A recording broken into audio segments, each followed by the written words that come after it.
Hello everyone, welcome to our channel. बच्चों लोग हम लोग पढ़ रहे हैं क्लास 11th माइक्रो इकोनॉमिक्स।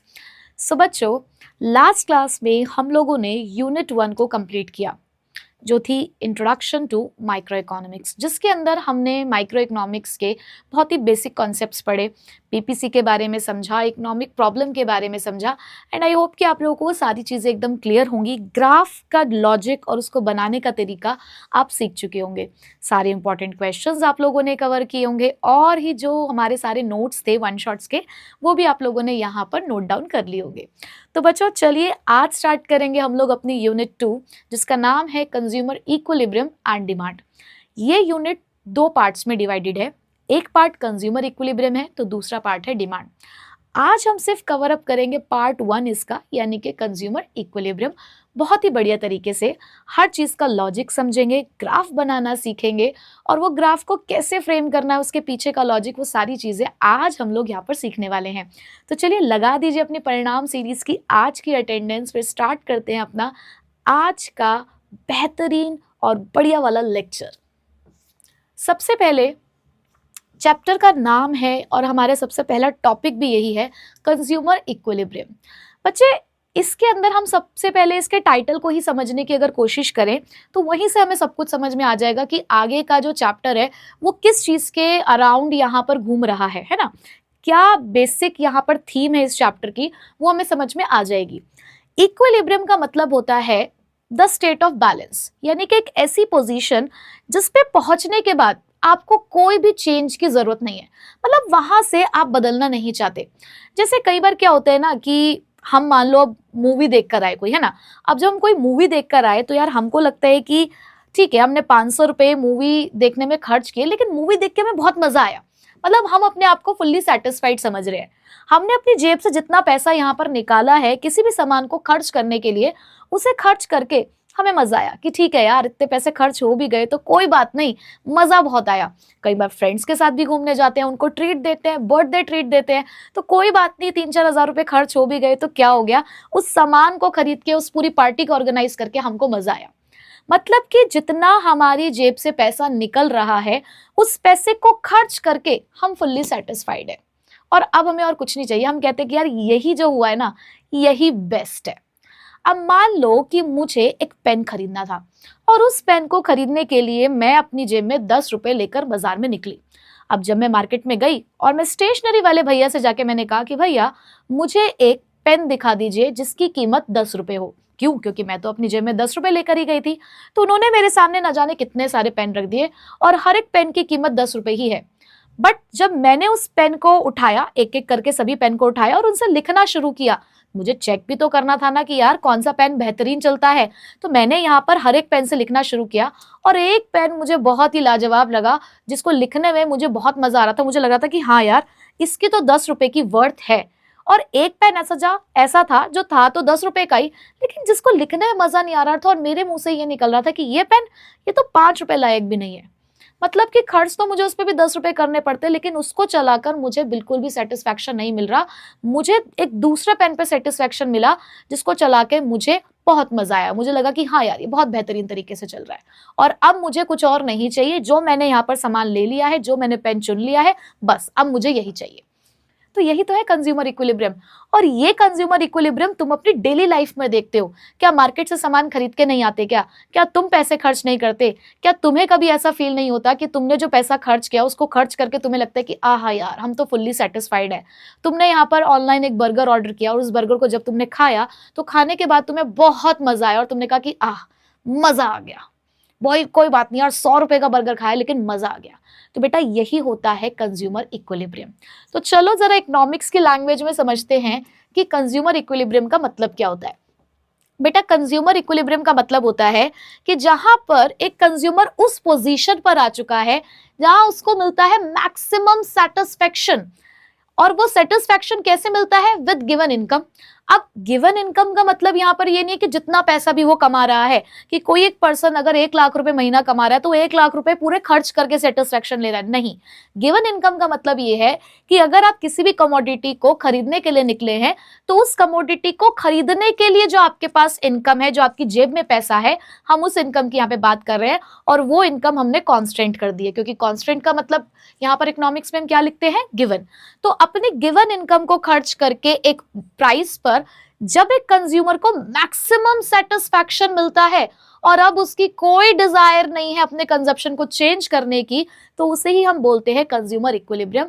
कि भाई मैं तो 100 रुपए में 2 बर्गर खाता हूं और 2 बर्गर खा के ही मुझे बहुत मजा आता है, मुझे लगता है कि हाँ यार मेरी आत्मा तृप्त हो गई, तो वही मेरा कंज्यूमर इक्विलिब्रियम है। ठीक है, तो ये 3 बातें आपको ध्यान रखनी है कि कंज्यूमर इक्विलिब्रियम क्या होता है, जहां पर एक कंज्यूमर को मिलता है maximum satisfaction by spending his given income और he feels no urge to change, यानी कि जहां पर वो बिल्कुल भी बदलना नहीं चाहता। ठीक है, अब यानी कि हमने एक बात तो यहां से समझ ली कि इकोनॉमिक्स के अंदर यहां इक्विलिब्रियम का मतलब होता है मैक्सिमम सेटिस्फैक्शन, अगर उस बात को हम कंज्यूमर्स के पॉइंट ऑफ व्यू से देख रहे हैं तो। अब ये मैक्सिमम सेटिस्फैक्शन कैसे देखा जा सकता है, मतलब इकोनॉमिक्स में इसको मेजर करने के हमारे पास क्या तरीके हैं। तो बेटा यहाँ पर आप 2 कॉन्सेप्ट्स पढ़ेंगे, 2 अप्रोचेस पढ़ेंगे। बेसिकली 2 इकोनॉमिस्ट ने इसके ऊपर बहुत ज्यादा पढ़ाई करी और पढ़ाई करने के बाद आपकी पढ़ाई को बढ़ा दिया और आपको कहा कि अब आप भी इन 2 अप्रोचेस को पढ़ो। तो 2 अप्रोचेस का नाम है कार्डिनल अप्रोच और ऑर्डिनल अप्रोच। कार्डिनल अप्रोच, जिसको हम यूटिलिटी अप्रोच भी कहते हैं, ये हमें दिया है अल्फ्रेड मार्शल ने। ठीक है, इसे हम मार्शल अप्रोच भी कहते हैं। और वहीं पे ऑर्डिनल अप्रोच, जिसे हम इनडिफरेंस कर्व अप्रोच भी कहते हैं, ये हमें दी है J.R. हिक्स ने, जिसे हिक्सीशियन अप्रोच भी कहा जाता है। ठीक है, अब दोनों अप्रोचेस में अपने अपने उन्होंने दाव पेच लगाए ये समझाने के लिए कि कंज्यूमर इक्विलिब्रियम क्या होता है, जिसे धीरे धीरे हम आगे समझ लेंगे। तो हम स्टार्ट कर रहे हैं कार्डिनल अप्रोच से, और उस कार्डिनल अप्रोच को क्योंकि हम यूटिलिटी अप्रोच भी कहते हैं, तो आगे का कॉन्सेप्ट हमारा उसी के ऊपर बेस्ड है। अब यहां हमें कुछ टर्मिनोलॉजी समझनी होगी इस चैप्टर को पढ़ने से पहले। अगर आपने वो टर्मिनोलॉजी समझ ली तो आपको कोई भी दिक्कत नहीं आने वाली है। तो बहुत ध्यान से, बहुत प्यार से समझिएगा, मैं एक एक चीज का आपको यहाँ पर मीनिंग बताऊंगी और ऐसे एग्जाम्पल्स के साथ बताऊंगी जो आप अपनी रियल लाइफ में इस्तेमाल करते हैं। ठीक है, तो चलिए सबसे पहले एग्जाम्पल से शुरुआत करते हैं। जैसे कि यहाँ पर कॉन्सेप्ट है यूटिलिटी। अब यूटिलिटी अगर मैं पूछूं कि क्या होता है, इसका सिनोनिम अगर आपसे मैं पूछूं कि what is the meaning of utility, अगर आप इसके लिए कोई अनदर वर्ड यूज करना चाहें तो वो क्या होता है, तो वो होता है बेनिफिट। कि यूटिलिटी का मतलब है कि कोई भी चीज जो आपको बेनिफिट दे रही है किसी भी तरीके से, वो उसकी यूटिलिटी है। अब मेरे हाथ में ये एक पेन है, ये पेन मुझे क्या ही बेनिफिट देता होगा, ये पेन मुझे बहुत बड़ा बेनिफिट देता है। ये पेन से हम लोग राइटिंग करते हैं, यानी कि लिखने का काम करते हैं, तो हमारा राइटिंग पर्पस फुलफिल होता है with the help of this pen. अब ये पेन लिख कैसे पा रहा है, कैसे लिख पा रहा है ये पेन, ये पेन लिख पा रहा है इसके अंदर डले हुए रिफिल के अंदर इंक की मदद से। अगर मैं कहूं कि इस पेन के अंदर जो रिफिल है, आपने कहा एग्जाम में कि मैम क्या आप मुझे एक ब्लू पेन देंगी, मैंने कहा हाँ बेटा बिल्कुल तुम्हें मैं एक ब्लू पेन दूंगी, और मैंने जो तुम्हें वो ब्लू पेन दिया ना वो बिल्कुल खाली था, मतलब उसके रिफिल के अंदर बिल्कुल भी इंक नहीं थी। तो अब तुम मुझे बताओ कि मैंने तुम्हें पेन तो दिया, लेकिन क्योंकि उस पेन में कोई इंक ही नहीं थी, तो क्या वो पेन तुम्हारे किसी काम आ पाया, क्या उस पेन की तुम्हारे लिए कोई यूटिलिटी रही, नहीं। तुम्हारे लिए उस कमोडिटी की यूटिलिटी क्या हो गई बच्चे, 0 हो गई, है ना। अब यहां पर इस चीज को ध्यान से समझिए कि किसी भी कमोडिटी की यूटिलिटी डिफाइन की जाती है उसकी वांट सेटिस्फाइंग पावर से। हमें इसकी जरूरत है, क्यों, क्योंकि हमें कुछ लिखना है, बट जो हमें लिखना है वो पर्पस हमारा सॉल्व कब हो पाएगा, जब इसके अंदर इंक होगी। जैसे जैसे ये इंक खत्म होती जा रही है, इस कमोडिटी की वांट सेटिस्फाइंग पावर भी खत्म होती चली जा रही है, और जिस दिन इसके अंदर इंक पूरी खत्म हो गई, ये पेन मेरे किसी काम का नहीं रहेगा। तो बच्चे यूटिलिटी का मतलब यही होता है, the want satisfying power of a commodity. किसी भी कमोडिटी की उसकी वांट को सेटिस्फाई करने की जो पावर होती है वो उसकी यूटिलिटी को डिफाइन करता है, क्योंकि वांट सेटिस्फाइंग पावर ही हमें सेटिस्फैक्शन देगी। अगर ये पेन चलेगा ही नहीं तो ये मुझे सेटिस्फेक्शन कैसे देगा? मैंने इसके ऊपर 10 रुपए खर्च करके मैं दुकानदार से इसको ले तो आई, जैसे घर आके इससे लिखना शुरू किया, 5 लाइनें लिखने के बाद ये पेन बंद हो गया, खत्म हो गया, तो मुझे कहाँ सेटिस्फेक्शन मिलेगा? इससे नहीं मिलेगा ना। तो यूटिलिटी डिफाइन करता है कि किसी कमोडिटी से आपको कितना सेटिस्फेक्शन मिल रहा है। तो बहुत ही छोटे शब्दों में अगर इसको मैं डिफाइन करूं, कम शब्दों में, तो utility is equals to the satisfaction, the level of satisfaction. जितनी ज्यादा यूटिलिटी उतना ज्यादा आपको सेटिस्फेक्शन मिलता है। ठीक है, तो देखिए जरा यूटिलिटी का मतलब क्या है बच्चे। Utility refers to the satisfaction of a consumer gets from consuming a good. किसी भी गुड को कंज्यूम करके जो भी एक कंज्यूमर को सेटिस्फैक्शन मिल रहा है, यानी कि जो भी उसको बेनिफिट मिल रहा है, जितना भी बेनिफिट मिल रहा है, उसे उसकी यूटिलिटी कहते हैं। तो यूटिलिटी क्या है? Simple, want satisfying power of a commodity. अब इस सेटिस्फैक्शन को मेजर कैसे किया जाएगा? अब इकोनॉमिक्स में हम लोग मेजरमेंट के बारे में तो बात करेंगे, तो बेटा इसको मेजर करने के लिए यहां हमने एक यूनिट डिसाइड करी है जिसको हम बोलते हैं यूटिल्स। अब यूटिल्स क्या होता है? यूटिल्स कुछ नहीं है, ये कुछ हम नंबर असाइन करेंगे अपने सेटिस्फैक्शन को, कि मुझे जितना सेटिस्फैक्शन मिल रहा है किसी भी कमोडिटी को लेकर, मैंने उसको जस्ट एक नंबर असाइन कर दिया है। ठीक है, अब यूटिलिटी को अगर हमें कभी पैसों में तोलना हो तो क्या ये पॉसिबल है? बिल्कुल पॉसिबल है, अभी सारी बातें बताऊंगी। ठीक है, अब ये जो यूटिलिटी होती है ना बच्चे, ये 2 तरीके की होती है। अब 2 तरीके की कैसे? पहली होती है टोटल यूटिलिटी। अब टोटल यूटिलिटी का मतलब क्या है? कि आपने जितनी भी कमोडिटी कंज्यूम करी, जितनी भी कमोडिटी, उन सारी कमोडिटी को कंज्यूम करके जो आपको टोटल सेटिस्फैक्शन मिला, वो उसकी टोटल यूटिलिटी है भाई। लेकिन टोटल यूटिलिटी को निकालने के लिए मुझे ये भी तो पता होना चाहिए ना कि हर एक इंडिविजुअल यूनिट से मुझे कितनी यूटिलिटी मिल रही है। मान लो, चलो इसको एक स्केड्यूल की मदद से मैं आपको समझाऊं। मान लो हमारा एक राजू नाम का बंदा है। ठीक है, राजू वो है जो हमें हर एग्जाम्पल को समझने में मदद करता है। तो राजू क्या था? राजू ना 2 महीने से डाइटिंग पे था, 2 महीने से कड़ी डाइटिंग कर रहा था, जिम शिम जा रहा था, बॉडी शॉडी बना रहा था, क्योंकि उसके कॉलेज में थी एंजल प्रिया, उसको उसे इम्प्रेस भी करना था। तो एक दिन क्या हुआ, राजू बहुत परेशान हुआ, बहुत क्रेविंग हुई उसको, और राजू कहते हैं कि नहीं यार, अब बस बहुत हो गया, अब मुझसे बर्दाश्त नहीं हो रहा है, 2 महीने हो गए कुछ भी नहीं खाया और मेरे को बहुत क्रेविंग हो रही है बर्गर खाने की। तो राजू पहुंचा एक दुकान पर और वहां पर बर्गर खाने उसने शुरू करे। ठीक है, राजू 2 महीने बाद बर्गर खा रहा था। तो आज उसने कहा कि जब तक मेरा जी नहीं भरेगा ना, पेट नहीं, जब तक जी नहीं भरेगा तब तक बर्गर खाता रहूंगा, रुकूंगा बिल्कुल नहीं, एक के बाद एक के बाद एक खाऊंगा और सेम बर्गर खाऊंगा जो मुझे पसंद है। हमने कहा ठीक है राजू भाई, कर लो तुम्हें जो करना है, हम भी खड़े, हम तुम्हारी वीडियो बनाएंगे यहाँ पे खड़े होके। तो राजू जी ने सबसे पहला बर्गर जब खाया ना, सबसे पहला बर्गर, ओहो, और उसकी फर्स्ट बाइट जब उसने ली, इतना आनंद आया उसको, इतना मजा आया। हमने कहा राजू भाई, इस पहले बर्गर को कितना नंबर दोगे तुम? तो राजू भाई ने कहा इस बर्गर को 8 नंबर दे दो, 8 नंबर लेवल सेटिस्फैक्शन मिला हमको इससे। हमने कहा ठीक है भाई। हमने कहा राजू, एक यूनिट और बढ़ाएं क्या? राजू ने कहा हाँ, और लेकर आओ। तो हमने जब एक यूनिट और बढ़ाई, दूसरा बर्गर जब उसने खाया, हमने राजू से कहा राजू भाई, दूसरे बर्गर से क्या मजा आया? उसने कहा मजा तो आया है, लेकिन पहले वाले से थोड़ा मजा कम आया है। तो राजू भाई ने जब दूसरा बर्गर खाया तो उसने उसको 6 नंबर दिया। हमने कहा राजू भाई बस करोगे और खाओगे? उसने कहा और लेकर आओ। हमने कहा ठीक है भाई, और खा लो, हमारा क्या जा रहा है। एक और बढ़ाया, 3rd बर्गर से 4th लेवल का सेटिस्फैक्शन मिला और राजू भाई रुक नहीं रहे हैं, एक और बर्गर खा लिया है, एक और एडिशन करा और अब मिला उसको 2 नंबर का सेटिस्फैक्शन। ठीक है, अब हमने कहा राजू भाई अब रुकोगे या नहीं रुकोगे? उसने कहा नहीं यार, एक और खाना है, एक और। तो हमने कहा खा लो भाई राजू भाई। तो राजू भाई ने जब 5वां बर्गर खाया ना, 5वां बर्गर, तो बस अब मामला सेट हो गया। अब पेट भर चुका है, पेट भर चुका है, यानी कि अब राजू भाई से जब हमने पूछा कि राजू भाई अब बताओ क्या मिला सेटिस्फैक्शन, कुछ मिला या नहीं? उसने कहा नहीं यार, ये बर्गर मैंने खा तो लिया है, लेकिन इसे खा के कुछ मजा सा नहीं आया, क्योंकि पेट भर चुका था यार, अब बस अब तो खा ही लिया है। अब दुकानदार ने कहा कि अरे भाई साहब, एक बर्गर और रेडी है और ये आपको खाना पड़ेगा अब। तो राजू भाई ने कहा कि अच्छा, 2 महीने डाइटिंग की थी, जहाँ 5 खा लिए है वहाँ एक और सही, क्योंकि लग तो बहुत स्वाद रहा है। तो राजू भाई ने, सारे दोस्तों ने उसे चढ़ा दिया था, तो बस उन सारे दोस्तों को इम्प्रेस करने के लिए एक और बर्गर खाया। और जब एक और बर्गर खाया ना, और अब राजू भाई से पूछा कि राजू भाई क्या हुआ, सेटिस्फैक्शन मिला या नहीं मिला? तो राजू भाई ने जो पांच बर्गर खाए थे, अब वो पांचों के पांचों बर्गर का जो स्वाद था ना वो बिल्कुल खराब हो चुका था, क्योंकि अब राजू भाई को बिल्कुल भी यहाँ पर सेटिस्फैक्शन नहीं मिला। और क्योंकि यहाँ पर ओवर ईटिंग हो चुकी थी, तो अब उन्हें बेचैनी और परेशानी हो गई थी कि जब तक अब सब कुछ बाहर नहीं आएगा तब तक शांति नहीं मिलने वाली है। तो यहाँ सेटिस्फैक्शन मिला नहीं, बल्कि उसने पहले वाले सेटिस्फैक्शन को भी क्या कर दिया है, नेगेटिव कर दिया है। और आपको पता है हम इसी तरीके से बिहेव करते हैं।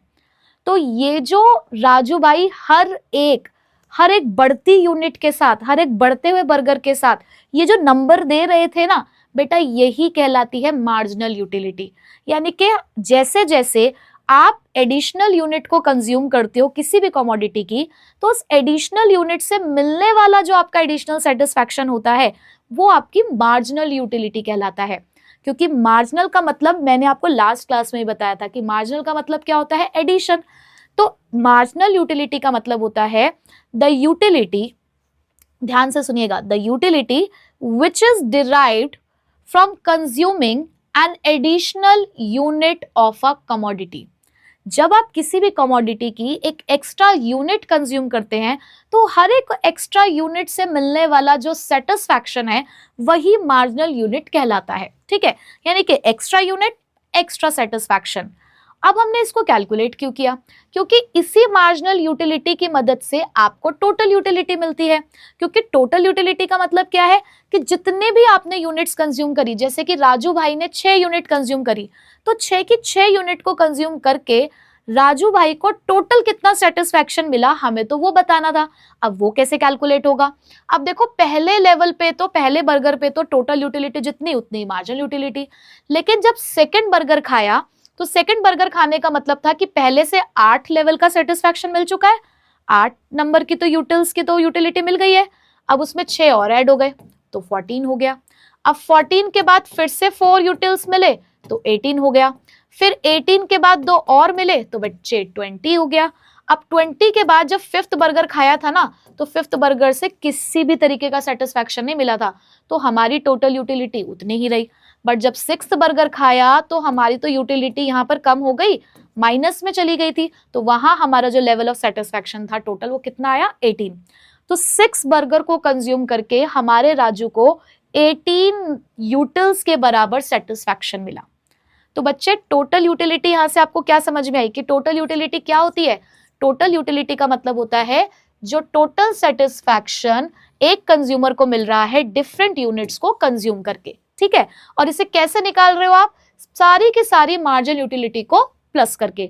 जैसे आप सारी मार्जिनल यूटिलिटी को प्लस कर देंगे आपको टोटल यूटिलिटी मिल जाएगी।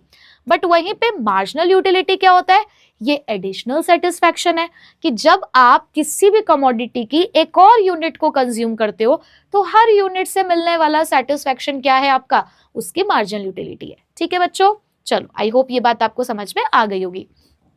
अब इनको कैलकुलेट कैसे करते हैं, फॉर्मूला अगर चाहिए हो तो क्या है बेटा, टीयू को तो हम ऐसे भी लिखते हैं सिग्मा एमयू। ठीक है, टीयू को कैसे हम लिखते हैं, सिग्मा एमयू, यानी कि एमयू का टोटल। बट वहीं पे अगर हमें एमयू निकालना है तो change in total utility upon में चेंज इन यूनिट। मतलब कि अगर मैं यहां पर आपको दिखाऊं चेंज इन टोटल यूटिलिटी, जैसे कि यहां पर अगर आप देखें सेकंड यूनिट पर एमयू ऑफ सेकंड निकालना है आपको, एमयू निकालना है सेकंड यूनिट पर। ठीक है, अब सेकंड यूनिट पर अगर एमयू निकालना है तो आप कैसे निकालेंगे, सेकंड यूनिट के टोटल यूटिलिटी में से फर्स्ट यूनिट की टोटल यूटिलिटी को माइनस करके, मतलब कि 14 माइनस 8, तो सेकंड यूनिट की मार्जिनल यूटिलिटी कितनी आई, 6। ठीक है, तो इस तरीके से आप इसको कैलकुलेट कर सकते हैं। तो यहां से आपका एक फॉर्मूला बनता है MUN is equals to TUN minus TUN minus 1। ठीक है, अब इस कॉन्सेप्ट को समझते हैं एक बहुत ही ट्रेडिशनल एग्जाम्पल से, जो हर कोई एक बार आपको समझाता ही है, तो चलो मैं भी उसी से समझा देती हूँ। हालांकि मैंने राजू की कहानी में ऑलरेडी ये टॉपिक आपको पढ़ा दिया है। देखो क्या हुआ कि आप स्कूल में बहुत मेहनत करते हैं, बहुत मेहनत से पढ़ाई करते हैं और सारे के सारे लेक्चर्स अटेंड करते हैं, तो बहुत थक हार के घर पे पहुंचते हैं। और जब थक हार के आप लोग घर पे पहुंचते हैं ना, तो आपकी मम्मी आपका जब प्यारा सा चेहरा देखती है तो कहती है कि अरे यार मेरा बच्चा कितना पढ़ के आया है, भूख लगी होगी इसको बहुत तेज, तो मम्मी आपके लिए गर्मा गर्म खाना बना के लेकर आती है और आपकी फेवरेट सब्जी भी बनाती है। तो जब आपकी मम्मी आपकी फेवरेट सब्जी के साथ गर्मा गर्म रोटी आपको यहाँ पर परोसती हैं, तो आपने जब पहली रोटी खाई ना, तो आपको बहुत ज़्यादा मज़ा आया, बहुत, क्योंकि भूख लगी थी। अब भूख लगी थी तो पहली रोटी ने आपको सबसे ज़्यादा सेटिस्फैक्शन दिया। फिर आपने दूसरी रोटी खाई, सेटिस्फैक्शन मिला, लेकिन अब थोड़ा सा क्योंकि पेट भर चुका है तो सेटिस्फैक्शन का लेवल भी कम हो चुका है। तीसरी रोटी खाई, चौथी रोटी खाई, अब आपकी कैपेसिटी 4 रोटी खाने की है, लेकिन मज़ा आ रहा था तो आपने स्वाद स्वाद में एक रोटी और खा ली। पर 5th रोटी को खाने के बाद ना, अब आपके अंदर क्षमता बिल्कुल भी नहीं है कि अब आप और कुछ खा सके, क्योंकि 5th रोटी को खा के इतना कोई मज़ा नहीं आया, क्योंकि अब ठीक है, अब पेट भर चुका है। 6th रोटी मम्मी ने कहा कि अरे मेरे लाल एक और खा ले, थोड़ी सी सब्जी बची है, खत्म कर दे उसको और खा ले बेटा, कोई बात नहीं। तो आपने मम्मी का दिल रखने के लिए वो 6th रोटी खा तो ली, लेकिन उस 6th रोटी को खाने के बाद आपका जो लेवल ऑफ सेटिस्फैक्शन था, अब वो बिल्कुल भी पॉजिटिव नहीं रहा, वो 0 भी नहीं रहा, वो तो नेगेटिव हो गया, क्योंकि वही फिर से आपने ओवर ईटिंग कर दी है, बेचैनी शुरू हो गई है, घबराहट शुरू हो गई है। तो आपने एक चीज ऑब्जर्व करी कि जब भी हम लगातार किसी भी चीज को कंज्यूम करते हैं ना, यानी कि जब भी किसी भी कमोडिटी की हम सक्सेसिव यूनिट्स को कंज्यूम करते हैं, तो सक्सेसिव यूनिट से मिलने वाला जो सेटिस्फैक्शन है वो हर यूनिट पे कम होता चला जा रहा है। हर यूनिट पर मिलने वाला जो एक्स्ट्रा सेटिस्फैक्शन है ना, वो नंबर में कम होता चला जा रहा है। तो बेटा यही तो होता है law of diminishing margin utility, कि आपकी मार्जिन यूटिलिटी हर एक यूनिट के साथ कम होती चली जाती है। डिमिनिश का मतलब क्या होता है? कम होना। तो law of diminishing margin utility क्या कहलाती है? When more and more units of a commodity is consumed, क्या बोला मैंने? When more and more units of a commodity is consumed, the marginal utility derived from each successive unit starts falling। कि जब आप किसी भी कमोडिटी की successive units को कंज्यूम करते हैं तो हर सक्सेसिव यूनिट से मिलने वाली मार्जिनल यूटिलिटी फॉल होना स्टार्ट कर देती है, और उसी को ही हम law of diminishing margin utility कहते हैं। देखिए जरा, when a consumer consume more units of a commodity continuously, अब this is the key, continuously होना चाहिए। अब आप अगर ब्रेक ले लेके खा रहे हो तो फिर वहां पर ये लॉ अप्लाई नहीं होगा। ये लॉ अप्लाई तभी होगा जब आपका जो कंजप्शन है वो कॉन्टिन्यूस होगा, and the additional satisfaction from each extra unit, और हर एक एक्स्ट्रा यूनिट से मिलने वाला सेटिस्फैक्शन आपका डिक्रीज होगा, और टोटल यूटिलिटी आपकी इसी वजह से टोटल यूटिलिटी पहले बढ़ेगी डिक्रीजिंग रेट से, लेकिन उसके बाद वो भी फॉल होना स्टार्ट हो जाएगी, क्योंकि आपकी मार्जिनल यूटिलिटी फॉल होना स्टार्ट हो जाती है। ठीक है, तो बेसिकली ये वाला जो लॉ है ये कुछ अजम्पशन के ऊपर भी वर्क करता है कि पहली बात तो आप अपनी यूटिलिटी को यूटिल्स के टर्म से मेजर कर रहे हो, कंटिन्यूअस कंजप्शन होना चाहिए, क्वालिटी बिल्कुल सेम रहनी चाहिए, और कंज्यूमर रैशनल है। रैशनल मतलब वो मैक्सिमम सेटिस्फैक्शन चाहता है। ठीक है, तो law of diminishing marginal utility clear. अब उसी के ऊपर बेस था हमारे ये स्केड्यूल, जिसको हम ऑलरेडी डिस्कस कर चुके हैं। तो ये स्केड्यूल ना आपको टीयू और एमयू का एक बिहेवियर बताता है, और वही बिहेवियर उसका रिलेशनशिप भी है। अगर आप स्टार्टिंग में ऑब्जर्व करें तो फर्स्ट यूनिट पे तो बेटा एमयू और टीयू दोनों बराबर होते हैं। फर्स्ट यूनिट पे जितनी टोटल यूटिलिटी है उतनी ही आपकी मार्जिनल यूटिलिटी है, लेकिन उसके बाद अगर आप ऑब्जर्व करें तो हमारी जो मार्जिनल यूटिलिटी है ना वो फॉल हो रही है। आपने ये देखा कि मार्जिनल यूटिलिटी जैसे जैसे यूनिट्स बढ़ती जाती हैं मार्जिनल यूटिलिटी फॉल होती चली जाती है। हमारा जो टीयू है लेकिन वो तो बढ़ ही रहा है, लेकिन उसके बढ़ने का आप रेट देखो, जहां पर वो फर्स्ट यूनिट पे 8 है, सेकेंड यूनिट पे वो 14 हुआ, 6 यूटिल से जंप हुआ है, लेकिन 14 के बाद 18 पे गया है। तो जंप हुआ तो है, लेकिन बढ़ने का जो रेट है ना वो रेट कम हो चुका है। इसका मतलब जब मार्जिनल यूटिलिटी फॉल हो रही होती है तो टीयू बढ़ तो रहा होता है, बट बढ़ने का जो रेट है ना वो डिक्रीजिंग होता है। ठीक है, एक बात तो हमें यहां से समझ में आई। फिर हमने देखा कि एक पॉइंट ऐसा आता है कि जो हमारी मार्जिनल यूटिलिटी है ना वो 0 हो जाती है। मार्जिनल यूटिलिटी हमारी 0 हो जाती है, और जब मार्जिनल यूटिलिटी 0 होती है तो देखो आपकी टोटल यूटिलिटी मैक्सिमम होती है। 20 से ज्यादा यूटिल्स आपको नहीं मिले हैं, तो इस पॉइंट पे टोटल यूटिलिटी कैसी हो जाती है बेटा? आपकी मैक्सिमम। और इसी पॉइंट के बाद से मार्जिनल यूटिलिटी आपकी फॉल तो हो रही थी, बट यहाँ आके वो नेगेटिव भी हो गई, जिसकी वजह से आपकी टोटल यूटिलिटी फॉल होना स्टार्ट हो जाती है। ठीक है, अच्छा यहाँ पे मार्जिनल यूटिलिटी फॉल थी लेकिन पॉजिटिव थी। तो ये जो आपको बिहेवियर देखने को मिल रहा है ना, मार्जिनल यूटिलिटी और टोटल यूटिलिटी, ये किसकी वजह से देखने को मिल रहा है? Law of diminishing marginal utility की वजह से, और यही इन दोनों के बीच का रिलेशनशिप भी डिफाइन करता है। जो आपका अगला टॉपिक है। ठीक है, देखो जरा, यहां मैं आपको इसका कर्व भी बनाकर दिखाऊंगी। अभी देखो, यही बात यहां पर लिखी हुई है सबसे पहले कि जब आपकी मार्जिनल यूटिलिटी 0 से ज्यादा है, 0 से ज्यादा का मतलब क्या है बेटा, कि मार्जिनल यूटिलिटी घट रही है लेकिन पॉजिटिव है, तो उस पॉइंट ऑफ टाइम पे आपका जो टीयू है वो बढ़ता है, लेकिन बढ़ने का रेट कैसा रहता है उसका, बढ़ने का रेट रहता है उसका डिक्रीजिंग। उसके बाद जब हमारी मार्जिनल यूटिलिटी 0 हो जाती है तो उसके बाद जो हमारा टीयू है वो मैक्सिमम है, और इसी मैक्सिमम पॉइंट को हम बोलते हैं द पॉइंट ऑफ सेटिएटी, यानी कि इसी पॉइंट पे आकर आपको मैक्सिमम सेटिस्फैक्शन मिल रहा है, यानी कि इसके बाद आप बदलना नहीं चाहते, क्योंकि अगर आप इससे आगे बढ़े तो आपको सेटिस्फैक्शन नहीं मिलेगा, बल्कि आपका सेटिस्फैक्शन का लेवल फॉल हो जाएगा। ठीक है, उसके बाद जब आपकी मार्जिनल यूटिलिटी 0 से कम हुई, 0 से कम होने का मतलब क्या है, फॉल होते होते आप नेगेटिव चले गए, तो नेगेटिव चलने का मतलब है कि टोटल यूटिलिटी आपकी फॉल होना स्टार्ट हो गई है। ठीक है, अब मैम इसका ग्राफ कैसे बनता है, अब ग्राफ तो बहुत आसानी से बनेगा। चलिए अब टीयू और एमयू का ग्राफ बनाते हैं। अब देखो, आपने नेचर समझ लिया है ना, आपने इसका नेचर समझ लिया। अब ग्राफ रटना नहीं है कि शेप ऐसे जाती है वैसे जाती है, हम इसके नेचर से ग्राफ बनाएंगे। क्या पढ़ा अभी हम लोगों ने टीयू का नेचर, कि टीयू स्टार्टिंग में बढ़ता है बट डिक्रीजिंग रेट से। तो मान लो यहां से अगर बढ़ना शुरू हुआ इस पॉइंट से, तो टीयू बढ़ रहा है बढ़ रहा है बढ़ रहा है, लेकिन बढ़ने का रेट थोड़ा सा डिक्रीजिंग है। एक पॉइंट ऑफ टाइम पे आकर टीयू मैक्सिमम हो जाता है, और मैक्सिमम हो जाने का मतलब है कांस्टेंट। आपने देखा ना 2 यूनिट्स पे टीयू सेम था, तो ये वही यूनिट शो करे कि जहां पर हमारा टीयू मैक्सिमम पहुंच चुका है। मैक्सिमम पे पहुंचने के बाद टीयू फॉल होना स्टार्ट हो जाता है। ठीक है, तो टीयू की शेप दिख गई। अब मार्जिनल यूटिलिटी की शेप कैसी होगी, हमें एक बात तो ये पता है कि जब टीयू मैक्सिमम होता है ना, जिस पॉइंट पर हमारा जो टीयू है वो मैक्सिमम होता है, इस पॉइंट पे टीयू मैक्सिमम है, तो उस पॉइंट पे एमयू 0 होता है।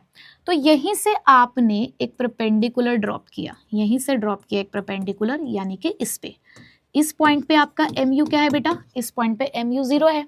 तो यहीं से आपको आपका कर्व समझ में आ गया कि एमयू कैसे बनने वाला है, कि एमयू भी स्टार्टिंग में उतना ही होता है जितना टीयू होता है, बट उसके बाद से टीयू फॉल होना स्टार्ट होता है, लेकिन पॉजिटिव रहता है।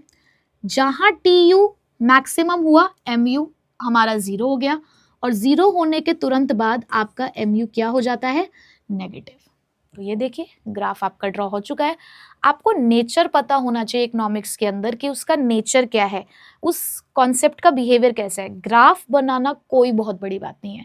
बच्चा पूरे साल माइक्रो इकोनॉमिक्स में ना ग्राफ को लर्न करने की कोशिश करता है। आप कितने ग्राफ लर्न कर लेंगे, कितनी शेप्स को आप अपने माइंड में स्टोर कर लेंगे, बट अगर आपने उसके पीछे का लॉजिक और रीजन समझा होगा तो आपको कोई भी ग्राफ कभी भी रटने की जरूरत नहीं पड़ेगी। ठीक है, तो आई होप कि आप लोगों को ग्राफ क्लियर हो गया होगा।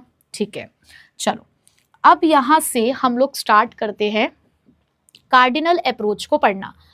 कार्डिनल अप्रोच जो हमें मार्शल ने दी है, उन्होंने हमें इस अप्रोच को समझाने से पहले कुछ अजम्पशंस बताई कि देखो हम आपको अप्रोच तो समझा देंगे, लेकिन उसके पीछे हम कुछ चीज़ों को अज्यूम करके चलते हैं, क्योंकि बिना अजम्पशन के तो अप्रोच आपको समझ में नहीं आएगी।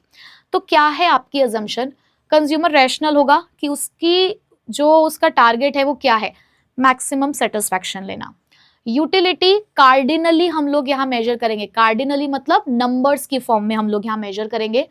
MU of money, her money यानी कि जो भी पैसा आप लोग खर्च कर रहे हो उससे मिलने वाला जो एडिशनल सेटिस्फैक्शन है हम उसको कांस्टेंट मानकर चल रहे हैं, यानी कि MUM कांस्टेंट है।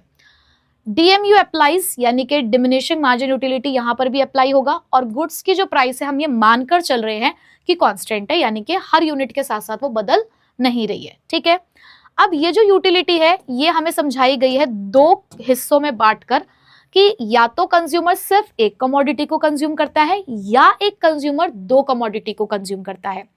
तो हम पढ़ेंगे consumer equilibrium with utility approach in case of single commodity and in case of 2 commodities. ठीक है, तो सबसे पहले मैं सिंगल कमोडिटी को पढ़ाना स्टार्ट करती हूँ। तो सिंगल कमोडिटी के अंदर उन्होंने कहा, सिंपल सी बात, एक एग्जाम्पल से समझिएगा इसको। आप एक मूवी देख कर आए, ठीक है, आजकल कुछ मूवी बड़ी फेमस चल रही है, धुरंधर जैसे गई, बिल्कुल एकदम हिट मूवी गई, तो उस मूवी को लोग बार बार भी देख कर आ रहे हैं। ठीक है, क्यों देख कर आ रहे हैं, कि बहुत मजा आ रहा है लोगों को उसको देख कर आने में। ऐसी पहले भी बहुत सारी मूवीज कभी ना कभी आप लोगों ने देखी होंगी। तो जब हम मूवी हॉल से बाहर निकलते हैं ना, तो लोगों के वर्डिक्ट सुनते हैं, है ना। कुछ लोग तो ऐसे बोलते हैं कि अरे यार बहुत बढ़िया, बहुत लाजवाब मूवी थी, मजा आ गया, पैसा वसूल मूवी थी। सुना होगा ये, पैसा वसूल मूवी। पैसा वसूल मूवी का मतलब क्या हुआ कि जितना पैसा खर्च किया उतना सेटिस्फैक्शन मिल गया। कुछ लोगों ने ये बोला कि यार ये पैसा वसूल मूवी है, बार बार देख सकते हैं, इस मूवी तो ऐसी मूवी बनी है कि बार बार देखी जा सकती है। बार बार देखी जा सकती है का मतलब कि जितना वो पैसा खर्च कर रहे हैं ना, उससे ज्यादा उनको सेटिस्फैक्शन मिल रहा है। पैसा वसूल का तो मतलब है कि ठीक है यार, आज मैंने 500 रुपए खर्च किए, मुझे 500 रुपए जैसा मजा आया, ठीक है। लेकिन किसी ने ये बोला कि यार मूवी तो छोड़, लेकिन अंदर बहुत मजा आया हमें हॉल में, तो बार बार देखने का मन कर रहा है, बार बार जाने का मन कर रहा है वहां पे। तो कहने का मतलब क्या है कि जितना पैसा आप खर्च कर रहे हो उससे ज्यादा आपको सेटिस्फैक्शन मिल रहा है, इसलिए आप रुक नहीं रहे हो, है ना। कई बार ये लोग ये भी बोलते हैं कि यार बकवास मूवी थी, पैसे वेस्ट हो गए। इसका मतलब जितना तुमने पैसा खर्च किया तुम्हें उतना सेटिस्फैक्शन ही नहीं मिला। तो कौन सी सिचुएशन तुम्हें सही लगी? कहां जाकर तुम सोचोगे कि हाँ यार हम यहाँ आके रुक जाते हैं? पैसा वसूल। जिस दिन आप इस पोजीशन पे आ जाते हो पैसा वसूल किया, जितना मैं पैसा खर्च कर रहा हूं ना मुझे उतना ही सेटिस्फैक्शन मिल रहा है, तो उसे आप बोलेंगे consumer equilibrium in case of single commodity. कि जब आपका सेटिस्फैक्शन आपके जेब से निकले हुए पैसे के बराबर हो जाए तो हम कहेंगे कि हाँ भाई हम सेटिस्फैक्शन में हैं। मतलब कि क्या कंडीशन निकल कर आई in case of single commodity, कि जो भी मेरी कमोडिटी का प्राइस है, जो भी प्राइस ऑफ गुड है, अगर वो उससे मिलने वाले सेटिस्फैक्शन के बराबर हो जाए तो मैं कह दूं कि कंज्यूमर इक्विलिब्रियम में है। तो आप ये बात मानेंगे? ठीक है, बिल्कुल मानेंगे। अब भाई एक बात बताओ, जो प्राइस है वो तो रुपीस की फॉर्म में है, इसकी यूनिट तो रुपीस है, बट हमारी मार्जिनल यूटिलिटी तो यूटिल्स के टर्म्स में मेजर होती है ना। तो ये दोनों की यूनिट तो अलग है, तो दोनों को बराबर कैसे रखा जाए? हम तो हर चीज को पैसे में नापते हैं। तो बेटा यहां पर ये होगी marginal utility in terms of money. हम अपने यूटिल्स को मनी के टर्म्स में कन्वर्ट करेंगे, लेकिन कहेंगे यही कि जब एक कंज्यूमर जितना पैसा खर्च कर रहा है अगर उसके बराबर ही उसको सेटिस्फैक्शन मिल रहा है, उसके बराबर ही उसकी मार्जिनल यूटिलिटी आ रही है, तो वो कंज्यूमर इक्विलिब्रियम में है। ठीक है, अब देखो जरा इनकी लैंग्वेज में भी, that a consumer spends his entire income on one commodity. अच्छा, यहां पर उन्होंने पहले तो यही बता दिया है कि एक कंज्यूमर फिलहाल अपनी सारी इनकम एक कमोडिटी पे ही खर्च कर रहा है, और उस कमोडिटी पे पैसा खर्च करने के बाद जो भी उसको मार्जिनल यूटिलिटी मिल रही है इन टर्म्स ऑफ मनी, वो किसके बराबर होनी चाहिए? It should be equals to the price. ठीक है, अब प्राइस के टर्म्स में मैडम कैसे कन्वर्ट किया जाएगा? कैसे हम मार्जिनल यूटिलिटी जो कि यूटिल्स की फॉर्म में है उसको मनी की फॉर्म में कन्वर्ट करेंगे? तो बहुत सिंपल होता है, इसका फॉर्मूला होता है marginal utility of x commodity, जो कि आपकी किस फॉर्म में होगी? यूटिल्स की फॉर्म में होगी, उसको डिवाइड कर देना मार्जिनल यूटिलिटी ऑफ अ रुपी। अब मैडम ये किस चिड़िया का नाम है मार्जिनल यूटिलिटी ऑफ अ रुपी? चिंता मत करो, ये भी बताती हूँ। देखो, मान लो कि आपने जो पैसे खर्च करने हैं वो बर्गर पे खर्च करने हैं, ठीक है, आप बर्गर पे पैसा खर्च करना चाहते हो, लेकिन अब बर्गर 1 रुपए का है। बर्गर कितने रुपए का है? 1 रुपए का बर्गर है। अब आप चाहते हो कि यार बर्गर खा के तो मुझे पता लग रहा है कि कितना सेटिस्फैक्शन मिल रहा है, अगर यही 1 रुपी मैं समोसा खाने पे खर्च करूं तो देखूं क्या फील होता है, कैसा सेटिस्फैक्शन मिलता है। तो चेक करते हैं जरा। तो जब आप अपने एक सिंगल रुपी को किसी दूसरी कमोडिटी को खरीदने पर खर्च करते हो और उससे जो आपको सेटिस्फैक्शन मिलता है ना, उसको बोलते हैं marginal utility of a rupee. Simple language में बोलूं तो उस 1 रुपए की कीमत basically in terms of commodity वो आपका MUR है, कि वो 1 रुपए जो आपने खर्च करने के लिए निकाले हैं किसी एक कमोडिटी के लिए, आप घर से निकले हो वो 1 रुपए खर्च करने के लिए बर्गर पे, लेकिन मैं ये जानना चाहती हूँ कि वही 1 रुपी अगर किसी दूसरी कमोडिटी को खरीदने पे खर्च कर दिया जाए तो कैसा सेटिस्फैक्शन मिल रहा है?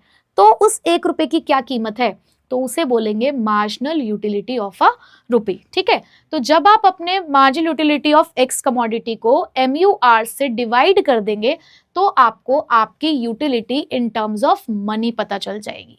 ठीक है, चलो अब थोड़ी सी और कहानी जरा इसकी समझते हैं। तो फॉर्मूला मैंने आपको यहां बता दिया है, marginal utility of a rupee की डेफिनेशन भी देखते चलो। The additional satisfaction consumer gets by spending 1 more rupee on the goods. Sorry, कि जो आपको एडिशनल सेटिस्फैक्शन मिलता है क्योंकि आपने अपना वही पैसा जो आप सिंगल कमोडिटी के लिए खर्च कर रहे थे, उसी पैसे को जब आप दूसरी कमोडिटी के लिए खर्च करते हो तो उससे आपको कितना सेटिस्फैक्शन मिलता है, उसी को बोला जाता है मार्जिनल यूटिलिटी ऑफ अ रुपी। जैसे कि सिंपल वर्ड्स में क्या बोला है, the worth of 1 rupee for the consumer in terms of utility.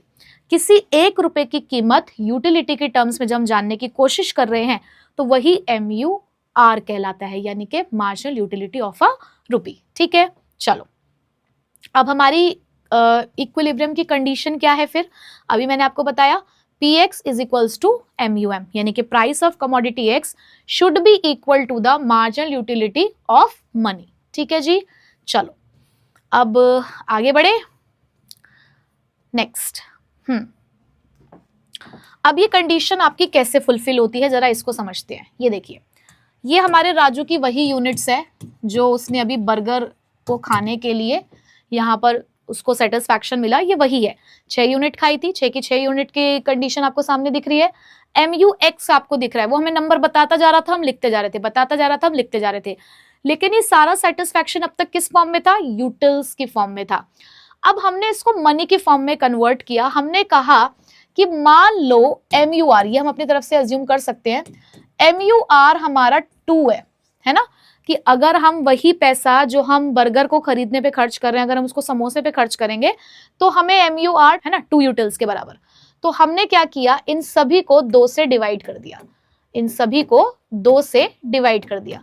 तो जब हमने इन सबको 2 से डिवाइड किया तो हमें MUM कुछ इस तरीके से मिला कि फर्स्ट यूनिट का MUM है 5, सेकेंड यूनिट का MUM है 4 और इस तरीके से 3, 2, 1, 0।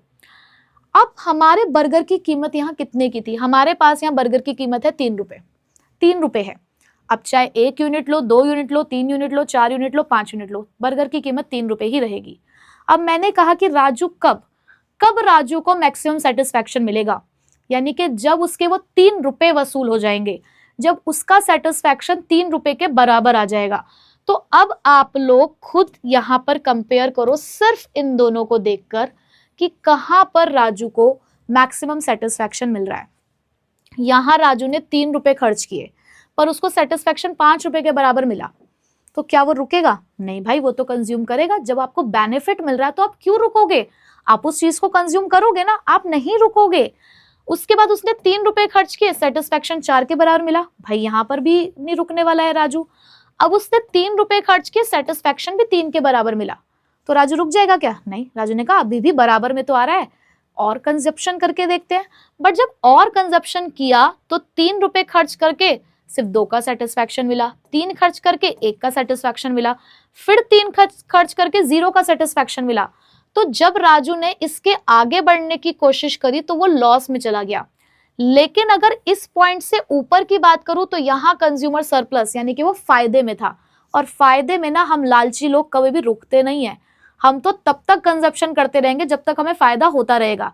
लेकिन हम उस पॉइंट पे आकर रुक जाएंगे जहां पर हमने जितना पैसा खर्च किया है, जहां पर हमने जितना पैसा खर्च किया है उसी के बराबर हमें सेटिस्फैक्शन मिलेगा, तो वहां जाकर हम रुक जाएंगे। So this is the point of consumer equilibrium, जहां आपको दिख रहा है कि जितनी यूटिलिटी हमें मिल रही है, यानी कि जितना सेटिस्फैक्शन हमें मिला, वो किसके बराबर था? वो उसकी प्राइस के बराबर था। ठीक है, तो राजू कितने बर्गर खाएगा भाई? राजू 3 बर्गर खाएगा। समझ गए आप लोग इस बात को? चलो अब जरा यहां पर इसको कंडीशन के हिसाब से समझते हैं कि जब यूटिलिटी प्राइस से ज्यादा होती है तो हमारा जो कंज्यूमर है वो ज्यादा ही खरीदेगा, क्योंकि जितना पैसा वो खर्च कर रहा है उससे ज्यादा उसको बेनिफिट मिल रहा है। तुम मूवी बार बार देखने जा रहे हो क्योंकि तुम्हें बहुत मजा आ रहा है वहां जाने में, तुम बहुत फन करते हो वहां मूवी हॉल में जाके, इसलिए तुम्हें बहुत मजा आ रहा है। तो तुम्हें पैसा नहीं दिख रहा, तुम्हें दिख रहा है कि मजा बहुत आ रहा है। लेकिन एक पॉइंट ऑफ टाइम पे होता है ना कि यार इतनी बार मूवी देख लिया, अब ठीक है, अब बस पैसा वसूल हो चुका है। लेकिन तुमने अगर उसके बाद भी ट्राई किया तो तुम्हें बिल्कुल मजा नहीं आएगा कि ये यार इस बार तो पैसे वेस्ट हो गए, मजा नहीं आया। तो वहां पर आकर तुम रुकते हो जहां तुम्हें लगता है कि जितना पैसा तुम्हारी जेब से निकला है उतना फायदा तुम्हें मिला है, ठीक है। सो जहां पर MU प्राइस के बराबर है वही परफेक्ट बैलेंस है, वही इक्विलिब्रियम पॉइंट है। क्योंकि अगर उससे आगे तुम बढ़ते हो तो प्राइस बढ़ जाएगी, यूटिलिटी कम आ जाएगी, और ऐसे में तुम कम ही खरीदना पसंद करोगे, ठीक है। अब इसी के ग्राफ की अगर मैं बात करूं तो ग्राफ समझते हैं। मार्जिनल यूटिलिटी का ग्राफ समझ के आ चुके हो। अब यहां पर प्राइस देखो बच्चे, प्राइस कांस्टेंट है, ठीक है, आपकी प्राइस एकदम कांस्टेंट है, तो हॉरिजॉन्टल लाइन बनेगी parallel to the X axis, ठीक। अब आपका MU कर्व 3 तरीके का नेचर शो कर रहा है। एक नेचर तो है MU प्राइस से ज्यादा है, तो जो भी चीज ज्यादा होती है ना उसका कर्व ऊपर ही होता है। अब मार्जिनल यूटिलिटी का कर्व डाउनवर्ड स्लोपिंग होता है, ये बात तो हमें समझ में आ गई है क्योंकि लॉ है हमारे पास। तो आपका मार्जिनल यूटिलिटी का कर्व आपने ऐसे बनाना शुरू किया। अब अगर आप इस वाले पोर्शन को देखें तो इस वाले पोर्शन में मार्जिनल यूटिलिटी ज्यादा है आपके कमोडिटी के प्राइस से, ठीक है, क्योंकि ये वाला कर्व आपका ऊपर आ रहा है। तो इस वाले सिचुएशन में कंज्यूमर सरप्लस पे है क्योंकि उसको खूब मजा आ रहा है। लेकिन जिस पॉइंट पे हमारी मार्जिनल यूटिलिटी प्राइस के बराबर आ गई तो उस पॉइंट पे कंज्यूमर इक्विलिब्रियम पे आ गया। बट अगर आप इससे आगे बढ़ते हो तो भाई देखो आपकी प्राइस बढ़ चुकी है और आपकी यूटिलिटी कम हो चुकी है, तो ये वाला पोर्शन आपको लॉस शो कर रहा है। तो ये वाला पोर्शन नहीं चाहिए हमें। तो कौन सा पोर्शन चाहिए भाई? पहले तो हमें बेनिफिट चाहिए, बेनिफिट के बाद हमें इक्विलिब्रियम पॉइंट चाहिए, ठीक है। तो बस इस तरीके से आपका ग्राफ बन गया है और यहीं से हमें सिंगल कमोडिटी का जो केस था वो भी समझ आ गया कि क्या होता है, ठीक है बच्चों। सो आई होप कि ये वाला भी पॉइंट आपको क्लियर हो चुका होगा। अब रिपीटेडली एक ही बात को अगर मैं बोलूंगी तो आपको समझ आ जाएगा रीजन बार बार कि क्या लिखना है, माइंड में स्टोर हो जाएगा। अब उन्होंने ये क्वेश्चन उठाया कि क्यों, why is MUM is equal to the price, ये कंज्यूमर इक्विलिब्रियम की कंडीशन यही क्यों रखी। बहुत लॉजिक है, अभी समझाया मैंने आपको पूरा लॉजिक कि क्यों आप ये बात कह रहे हो बार बार। क्योंकि जब तक हमें सेटिस्फैक्शन ज्यादा मिल रहा है इन टर्म्स ऑफ मनी, जितना पैसा हमने खर्च किया, हम नहीं रुकने वाले, हम अपना कंजप्शन करते रहेंगे। जिस पॉइंट ऑफ टाइम पे वो बराबर हो जाएगा उस पॉइंट ऑफ टाइम पे हम इसलिए रुक रहे हैं क्योंकि उसके बाद तो नेगेटिव रिटर्न्स हैं, उसके बाद ज्यादा खरीदने से हमें नुकसान है। इसीलिए हम लोग उस पॉइंट पे रुकते हैं जिस पॉइंट पे दोनों बराबर होते हैं। तो अगर ये क्वेश्चन आपसे अलग से पूछा जाए तो इसको आप अपने हिसाब से लिख सकते हैं, ठीक है। चलिए, यहां तक की कहानी समझ आ चुकी होगी। चलिए अब बात करते हैं consumer equilibrium in case of 2 commodities की, कि अगर एक कंज्यूमर 2 कमोडिटी कंज्यूम करता है तो हम कैसे इक्विलिब्रियम डिसाइड करेंगे। चलो एक कमोडिटी का समझ में आता है कि ठीक है, मैंने एक कमोडिटी पे जितना पैसा खर्च किया उतना सेटिस्फैक्शन मिल गया, कंज्यूमर इक्विलिब्रियम में आ गया। लेकिन जब हम 2 कमोडिटी को यहाँ पर कंज्यूम करेंगे तब कैसे कंज्यूमर इक्विलिब्रियम डिसाइड किया जाएगा।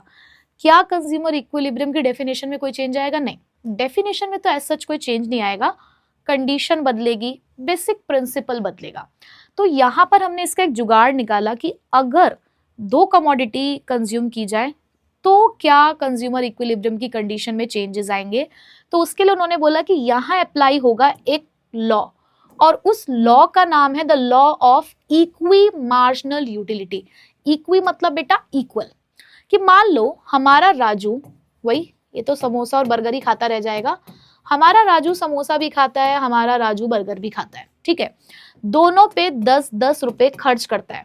जब आप 2 कमोडिटीज को कंज्यूम कर रहे हो, दोनों पे सेम पैसा खर्च कर रहे हो, तो दोनों से यूटिलिटी भी तो बराबर ही मिलनी चाहिए ना, कि आपने जितना पैसा खर्च किया उन दोनों कमोडिटीज पे, तो दोनों कमोडिटीज पे सेम पैसा खर्च करके जो आपको यूटिलिटी मिलने वाली है वो भी सेम होनी चाहिए। तो जिस पॉइंट पर दोनों से मिलने वाली यूटिलिटी सेम हो जाएगी उतनी ही यूनिट्स पे हमारा कंज्यूमर इक्विलिब्रियम में आ जाएगा।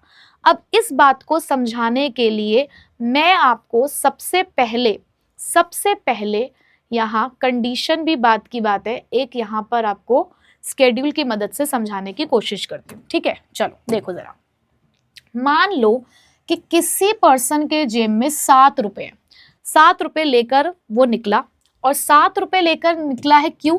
क्योंकि उसे यहाँ पर बर्गर भी खरीदना है और उसे यहाँ पर समोसा भी खरीदना है, ठीक है। उसे यहाँ पर बर्गर भी खरीदना है, उसे यहाँ पर समोसा भी खरीदना है, और दोनों की कीमत 1-1 रुपए ही है, दोनों की कीमत 1-1 रुपए ही है। अब कितने यूनिट्स खरीदी गई है इन टोटल? 6 यूनिट का हमारे पास यहाँ पर डेटा है कि 6 यूनिट अगर खरीदी जाती है तो बर्गर ये यूटिलिटी शो करता है और समोसा ये वाली यूटिलिटी शो कर रहा है, ठीक है। बर्गर और समोसे दोनों की यूटिलिटी आपके सामने है, ठीक है। आपकी जेब में 7 रुपए है। आपने जब अपनी जेब से फर्स्ट रुपी निकाला, पहला सिक्का निकाला 1 रुपए का, तो आपने पहले देखा कि अच्छा ये दोनों ही चीजें आपको सेटिस्फैक्शन शो कर रही हैं, दोनों ही चीजें आपको सेटिस्फैक्शन शो कर रही हैं। आपने इस पे फोकस किया।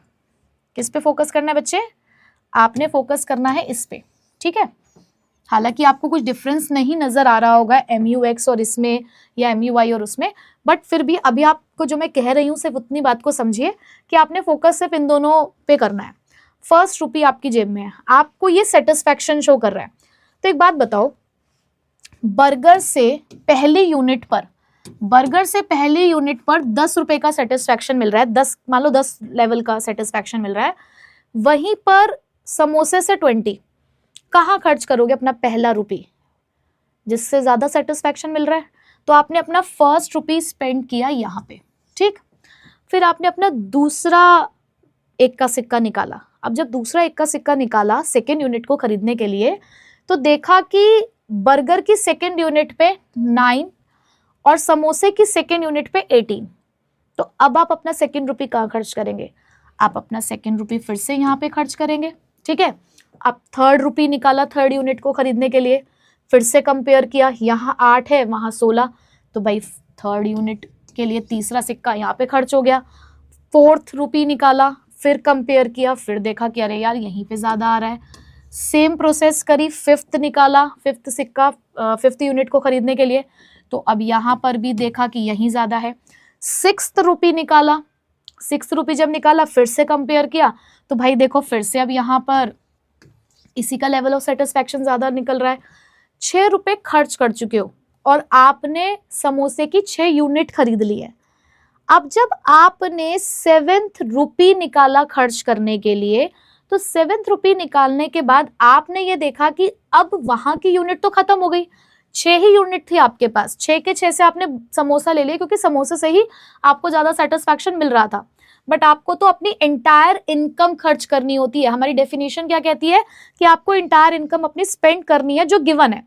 अब पूरे 7 रुपए खर्च करने हैं, तो अब जो 7 रुपए खर्च करने के लिए जो 7th सिक्का आप यहाँ पे यूज करोगे, अब आप 7th रुपए खर्च करेंगे बर्गर की पहली यूनिट को लेने के लिए, क्योंकि आपको पूरे 7 रुपए खर्च करने थे। तो वो पूरे 7 रुपए से 7th रुपी से अब आपने बर्गर खरीदना शुरू किया। आप चाहते तो आगे भी बढ़ सकते थे, लेकिन आपकी जो गिवन इनकम है वो अब वो खत्म हो चुकी है, अब आप इससे आगे बढ़ ही नहीं सकते। अब जब आप अपनी यूटिलिटी का टोटल करेंगे ना, 20 + 18 + 16 + 14 + 12 + 10 + 10, तो बच्चे ये ना मैक्सिमम होगा। आपको इससे ज्यादा यूटिलिटी किसी भी तरीके से पैसे खर्च करने पे नहीं मिलेगी। आप करके देख लेना, आपको नहीं मिलेगी कि आपने पहले 6 इस पे खर्च कर दिए, एक उसका ले लिया, या 1 2 3 4 5 6 7 ऐसे करा। नहीं, आप जब इस तरीके से यूटिलिटी अरेंज करेंगे अपनी, जब इस तरीके से अपने पैसे खर्च करेंगे कि आप पैसे को कंपेयर करोगे यूटिलिटी से, कि आपके हाथ में 1 रुपए है, दोनों कमोडिटी की प्राइस 1 ही रुपए है, और आप खर्च कर रहे हो अपने रुपए को ये कंपेयर करके कि किससे सेटिस्फैक्शन मिल रहा है। तो जब इस तरीके से अपना खर्चा करेंगे तो आपको मैक्सिमम सेटिस्फैक्शन मिलेगा। और अब एक चीज आप ऑब्जर्व करिए, आपने समोसे पे आखिरी रुपी कौन सा खर्च किया था? 6 रुपी खर्च किया था, और उस 6 रुपी से आपको यूटिलिटी कितनी मिली थी? 10। आपने बर्गर पे 7th रुपी खर्च किया, उस 7th रुपी से, उसके बाद तो आप नहीं खरीद पाए कुछ भी, उससे आपको कितनी यूटिलिटी मिली? 10। जब भी आप लास्ट रुपी जो खर्च करेंगे 2 कमोडिटी पे, तो लास्ट रुपी से मिलने वाला जो यूटिलिटी है वो अगर आपका इक्वल आ गया, तो वहीं पे हमारा कंज्यूमर इक्विलिब्रियम में होता है, जो ये बताता है कि एक कंज्यूमर बर्गर की तो 1 यूनिट खरीदेगा लेकिन समोसे की 6 यूनिट खरीदेगा। ये है उसका मैक्सिमम सेटिस्फेक्शन कि जब वो 6 समोसे खरीदेगा और 1 बर्गर खरीदेगा तो उसे मैक्सिमम सेटिस्फेक्शन मिलेगा। ठीक है, तो ये था 2 कमोडिटी का केस, जिसका सिंपल क्रक्स पॉइंट यही है कि जो भी आपने लास्ट रुपी स्पेंड किया, तो उस लास्ट रुपी से मिलने वाली जो यूटिलिटी है, जब वो आपकी बराबर आ जाती है, तब आप कहेंगे कि आपका कंज्यूमर इक्विलिब्रियम में। और देखो यही बात यहां पर लिखी हुई है, a consumer gets maximum satisfaction when the last rupee spent on each good gives the same marginal utility per rupee। कि जब आपको सेम यूटिलिटी मिल रही है लास्ट रुपी से, तो उसे आप कंज्यूमर इक्विलिब्रियम की कंडीशन कहेंगे। अब आप यहां से इस चीज को देख सकते हैं, अगर आपको देखना है तो marginal utility x upon price of x, marginal utility of y upon में प्राइस ऑफ y इक्वल है किसके बराबर आ जाना चाहिए, MU of a rupee spent on each good. ठीक है, तो ये आपका सेम आ रहा है जो हमने अभी स्केड्यूल पढ़ा उस केस में। तो हमारी इक्विलिब्रियम कंडीशन क्या थी, हमारी इक्विलिब्रियम कंडीशन बच्चे यही थी कि क्योंकि यहाँ हमारी कमोडिटी की प्राइस सेम थी, है ना, तो जब कमोडिटी की प्राइस सेम है तो उससे मिलने वाला सेटिस्फैक्शन भी सेम होना चाहिए।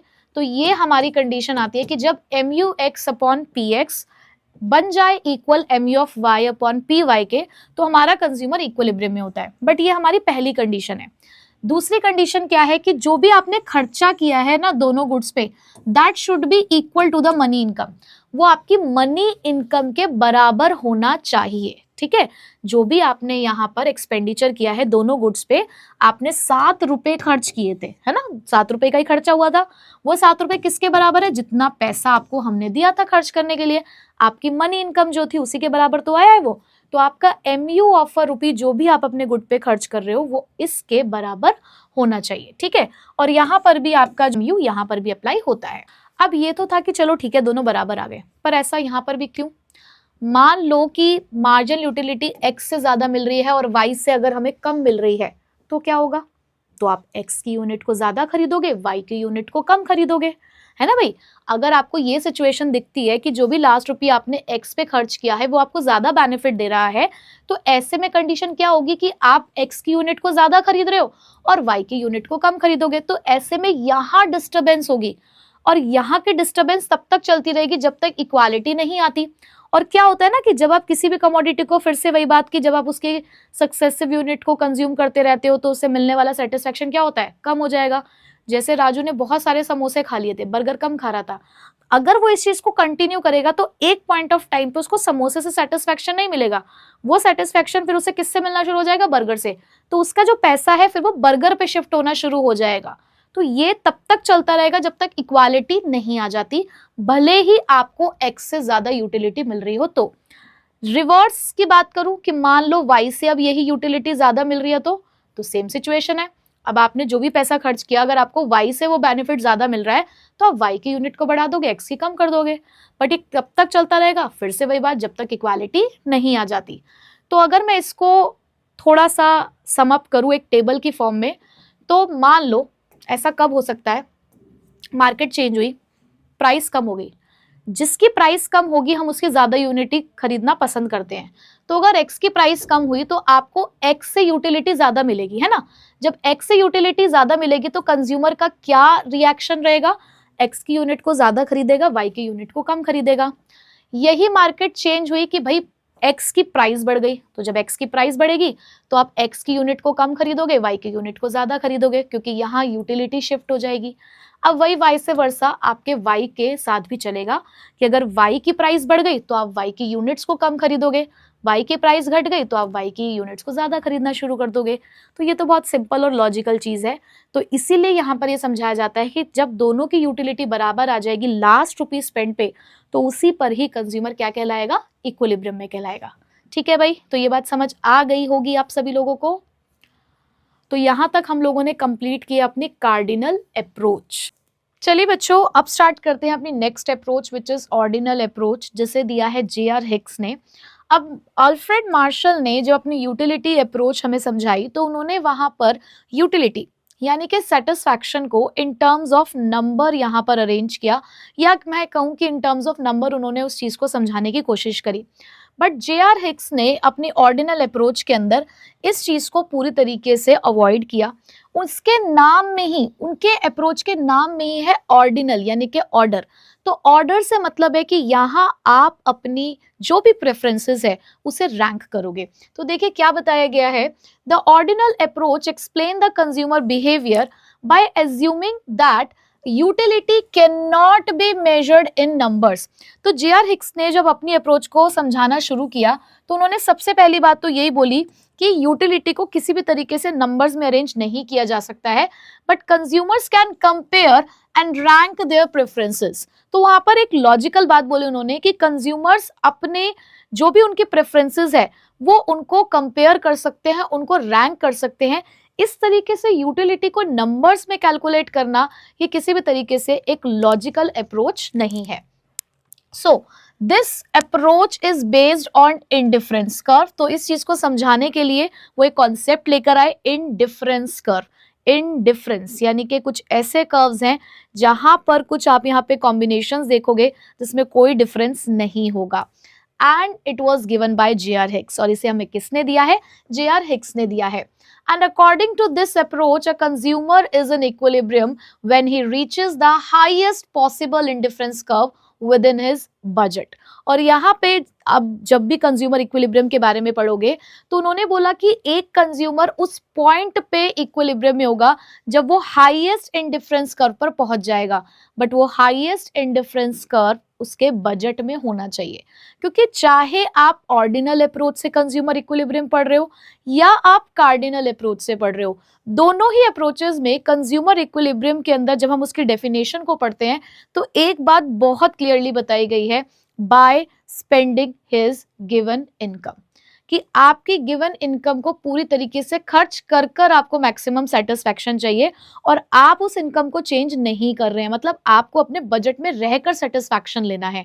तो ये बात दोनों जगह ही समझाई गई है, पर दोनों का उसको समझाने का जो तरीका है, जो पर्सपेक्टिव है, वो अलग अलग है। ठीक है, तो अभी ये एक टेक्निकल बात है जो शायद अभी आपको समझ में नहीं आएगी, बट हम पहले उन सभी चीजों से रिलेटेड कॉन्सेप्ट्स पढ़ लेते हैं, फिर आपको ये बात बिल्कुल क्लियर हो जाएगी।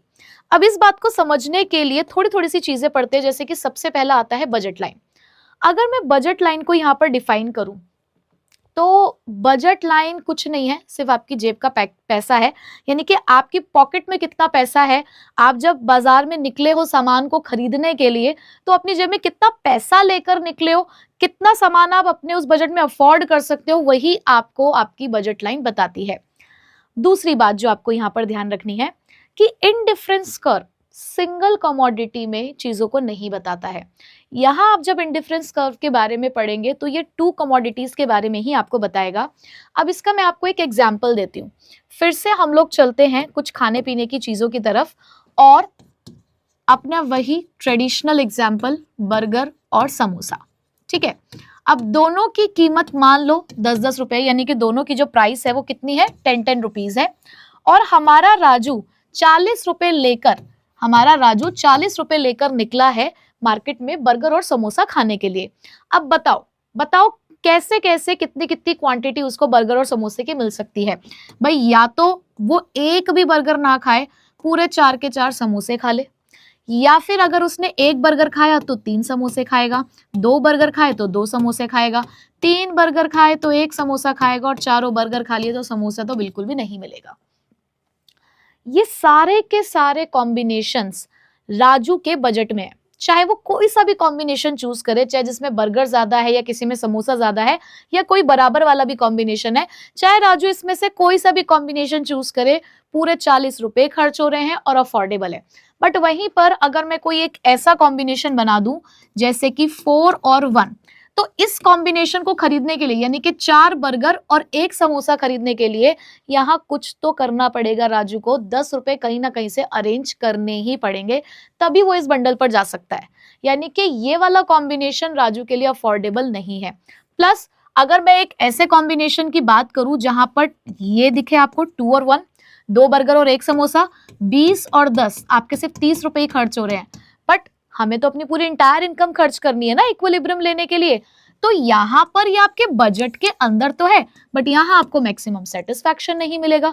मैक्सिमम सेटिस्फैक्शन इनमें से ही किसी में मिलेगा आपको, जहां आप अपनी इंटायर इनकम खर्च कर रहे हो। ठीक है, तो बजट लाइन आपको इसी तरीके के कॉम्बिनेशंस बताता है कि जो भी प्रिवेलिंग प्राइस चल रही है कमोडिटीज की मार्केट के अंदर, उन प्रिवेलिंग प्राइस पर आप उन कमोडिटीज की कितनी यूनिट्स खरीद पाओगे, वो आपको आपकी बजट लाइन बताती है। तो बहुत ही सिंपल लैंग्वेज में अगर इसको समझना है तो बजट लाइन सिर्फ और सिर्फ आपकी जेब का पैसा है, जो आपकी दो कमोडिटीज को खरीदने की अफोर्डेबिलिटी को डिफाइन करता है।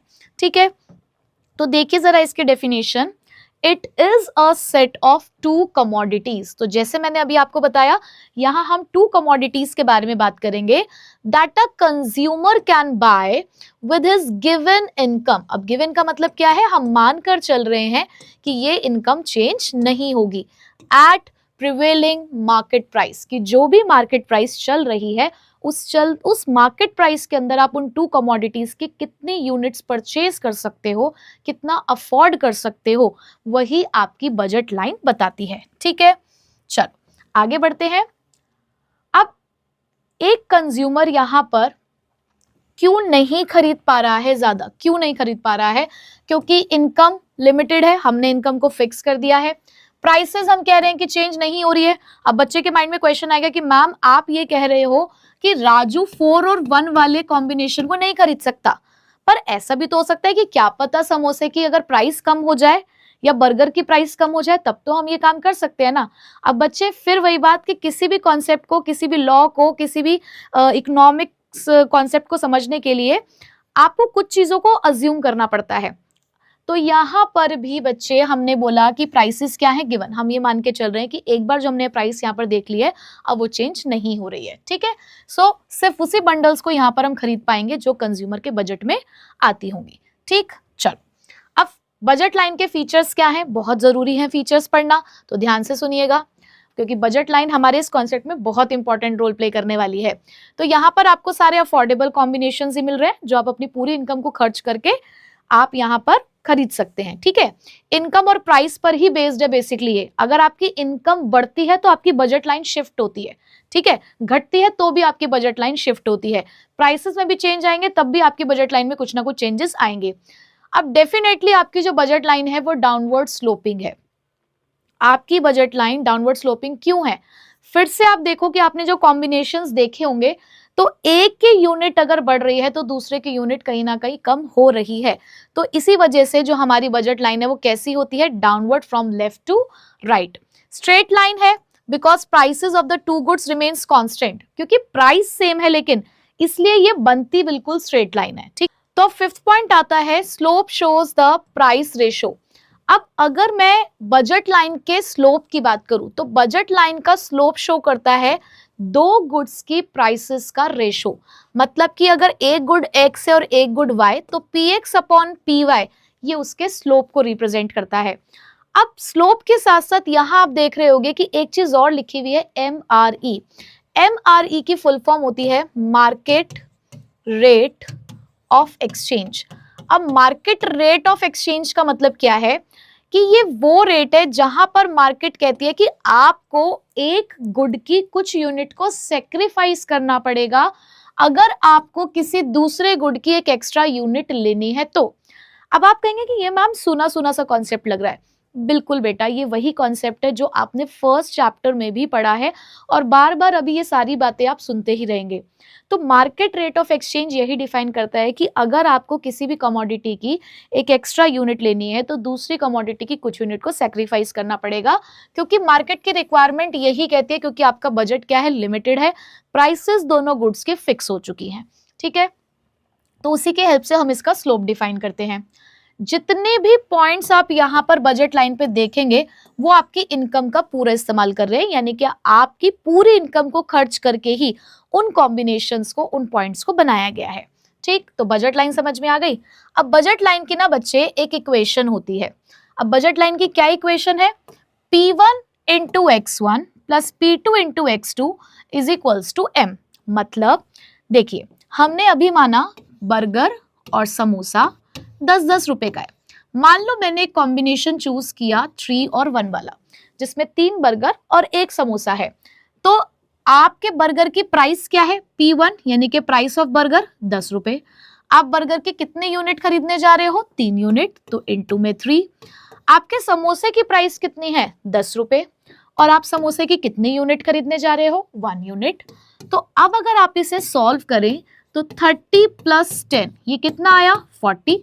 और मुझे बताइए कि आपका बजट था कितना, आप कितने पैसे लेकर निकले थे मार्केट में बर्गर और समोसे खाने के लिए, 40 रुपए ही ना, यानी कि 40 rupees is your money income. जितने पैसे आप लेकर निकले हो मार्केट में इक्विलिब्रियम को लेने के लिए, उसी के बराबर आपका आंसर आएगा जब भी आप इस इक्वेशन को सॉल्व करेंगे। ठीक है, तो ये एक नंबर में आपसे पूछा जा सकता है कि वो ये दे देंगे, ये दे देंगे, ये भी दे देंगे, ये भी दे देंगे, आपको P2 निकालना होगा। तो इस तरीके से मैथमेटिकली एक इक्वेशन आपको सॉल्व करनी है, तो वो चीज आपको पता होनी चाहिए। ठीक है, चलो आगे बढ़ते हैं बच्चों, ये सारी चीजें मैं आपको बता चुकी हूँ।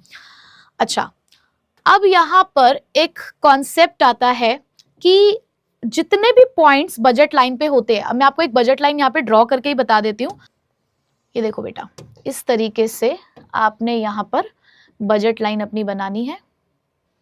ये देखिए, ये आपका गुड X हो गया, ये आपने गुड Y परचेज करना है, उसकी क्वांटिटी है, और उसी के अकॉर्डिंग आपने यहाँ पर बजट लाइन ड्रॉ कर दी, तो हम इसको M और N नेम दे देते हैं।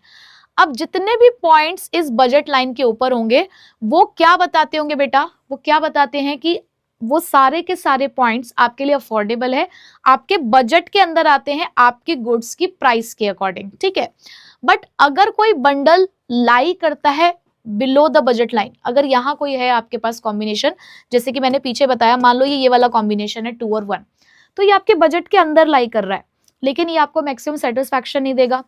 कोई कॉम्बिनेशन अगर यहाँ पर ऐसा है तो वो आपके लिए अफोर्डेबल नहीं है, क्योंकि आपके पास आपका जो बजट है वो तो 40 रुपए का है, बट ये वाला कॉम्बिनेशन 50 रुपए का है, तो वो अफोर्डेबल नहीं है। तो बजट लाइन के ऊपर अफोर्डेबिलिटी नहीं है, बजट लाइन के अंदर सेटिस्फैक्शन नहीं है, तो हमें तो कौन से कॉम्बिनेशंस को चूज करना है, जो बजट लाइन के ऊपर लाई करेंगे। ठीक है, अब आते हैं बच्चे नेक्स्ट बजट सेट पर।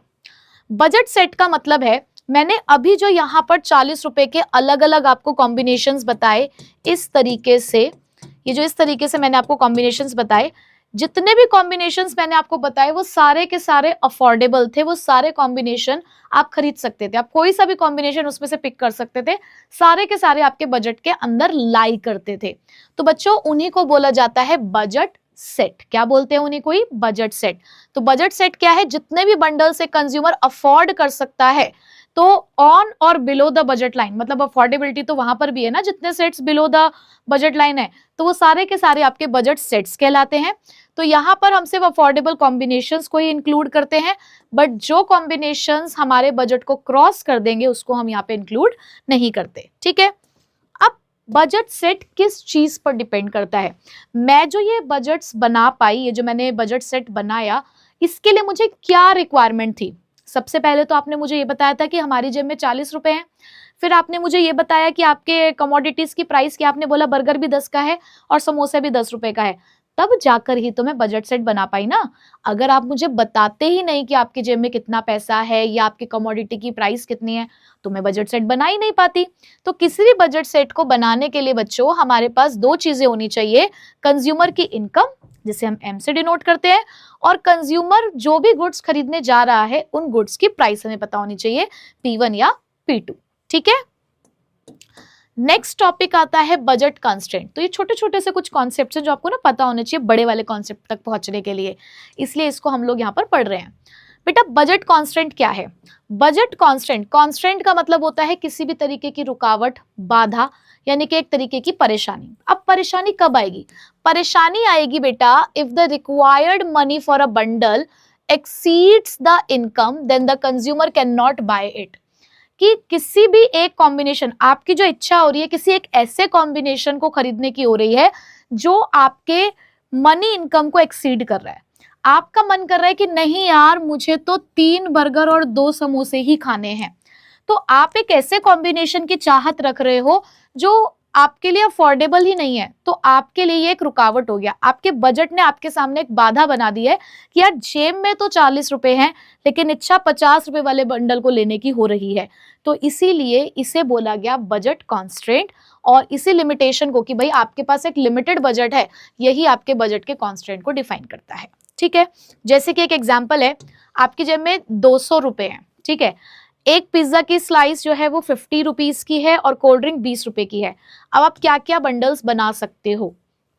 आपने 2 पिज्जा लिए, 5 कोल्ड ड्रिंक ली, तो 2 पिज्जा, एक पिज्जा की स्लाइस 50 रुपए की थी और एक कोल्ड ड्रिंक आपकी 20 रुपए की है, तो आपके 200 रुपए कंप्लीट हो गए, तो ये तो अफोर्डेबल है।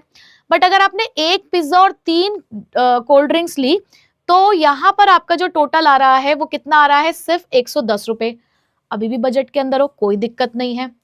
अब आपने लिए 3 पिज्जा और 4 कोल्ड ड्रिंक, तो बेटा यहाँ पर आपका जो टोटल आया वो 230 रुपए आया, जबकि आपके पास सिर्फ 200 रुपए हैं। तो ये जो 230 का टोटल है ये आपके लिए अफोर्डेबल नहीं है, और यही क्या है आपके लिए? Budget constraint.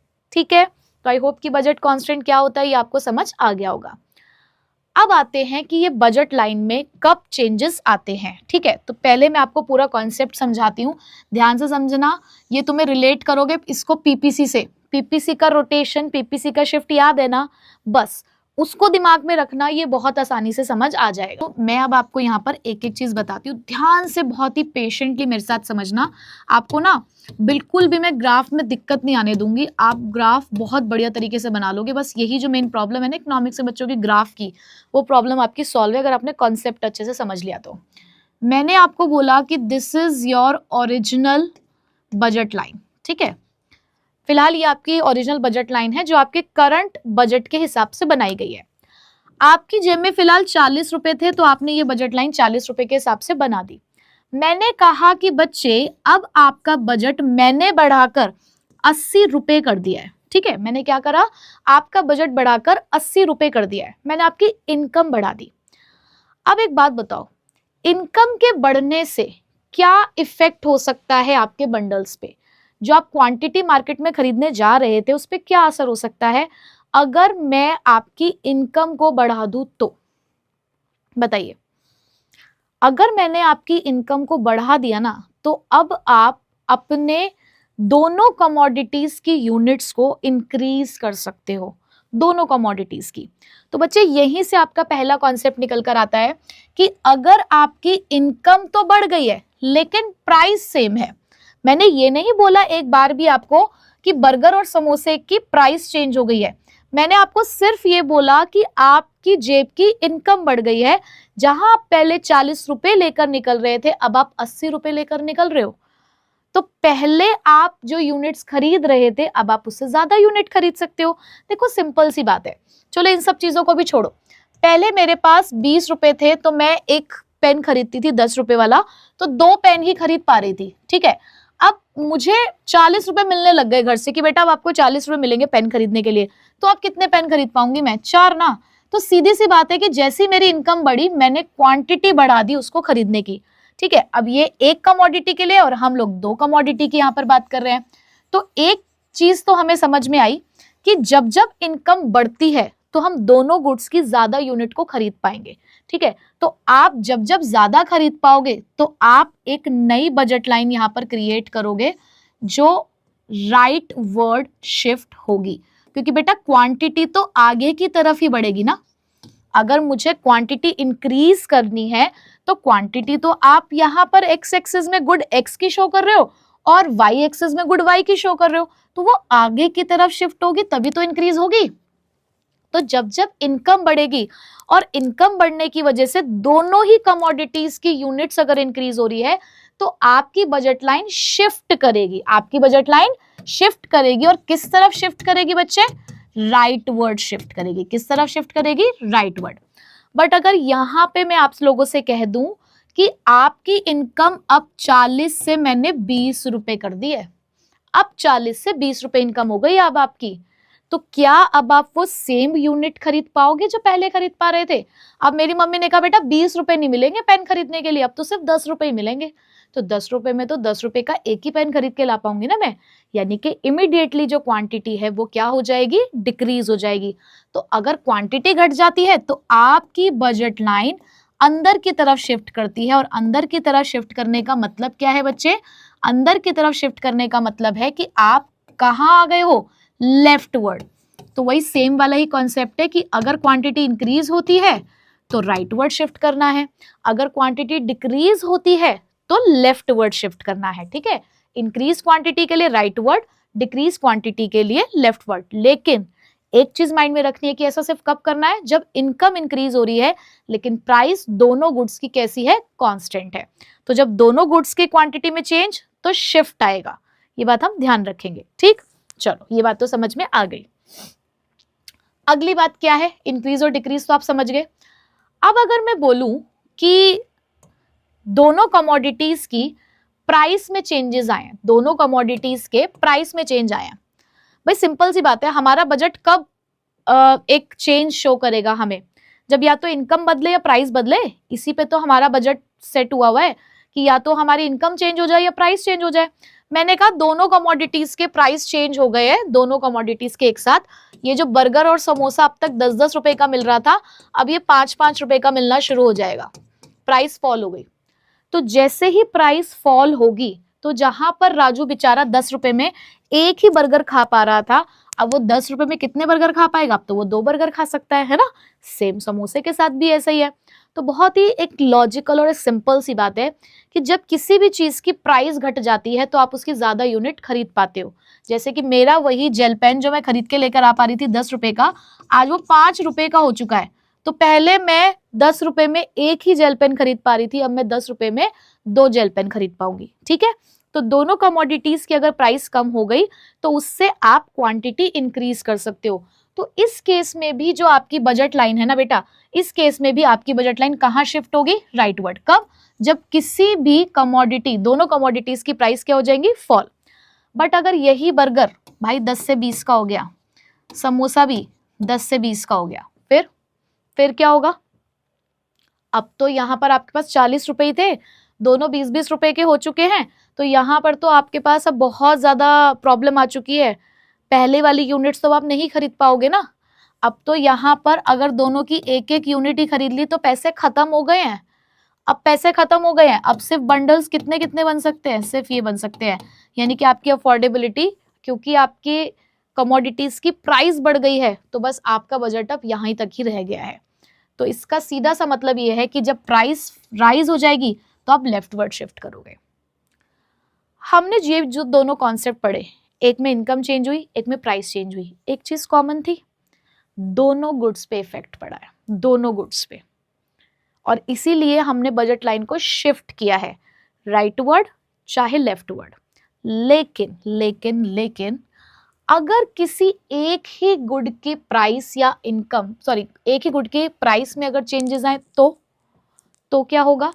अगर मैंने कहा कि सिर्फ गुड एक्स की ही प्राइस फॉल हुई है, सिर्फ गुड एक्स की प्राइस, तो गुड एक्स की प्राइस फॉल हो जाने की वजह से, गुड एक्स की प्राइस फॉल हो जाने की वजह से गुड वाई की, गुड एक्स की जो क्वांटिटी है वही तो इंक्रीज होगी, सिर्फ वही तो इंक्रीज होगी।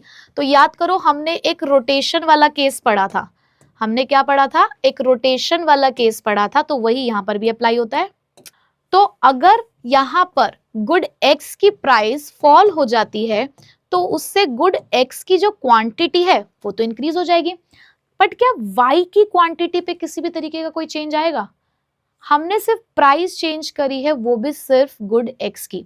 तो बेटा अगर ये अब आपकी ओरिजिनल बजट लाइन है जहां पर ये आप गुड एक्स शो कर रहे हो और इधर आप गुड वाई शो करते हो, तो मैंने कहा सिर्फ गुड एक्स की प्राइस कम हो गई है तो अब आप गुड एक्स की ज्यादा क्वांटिटी परचेज कर सकते हो, जहां पर वाई में कोई चेंजेस नहीं आएंगे। तो अब आपकी बजट लाइन शिफ्ट नहीं रोटेट होगी, रोटेट। तो अब ये आपकी नई बजट लाइन है।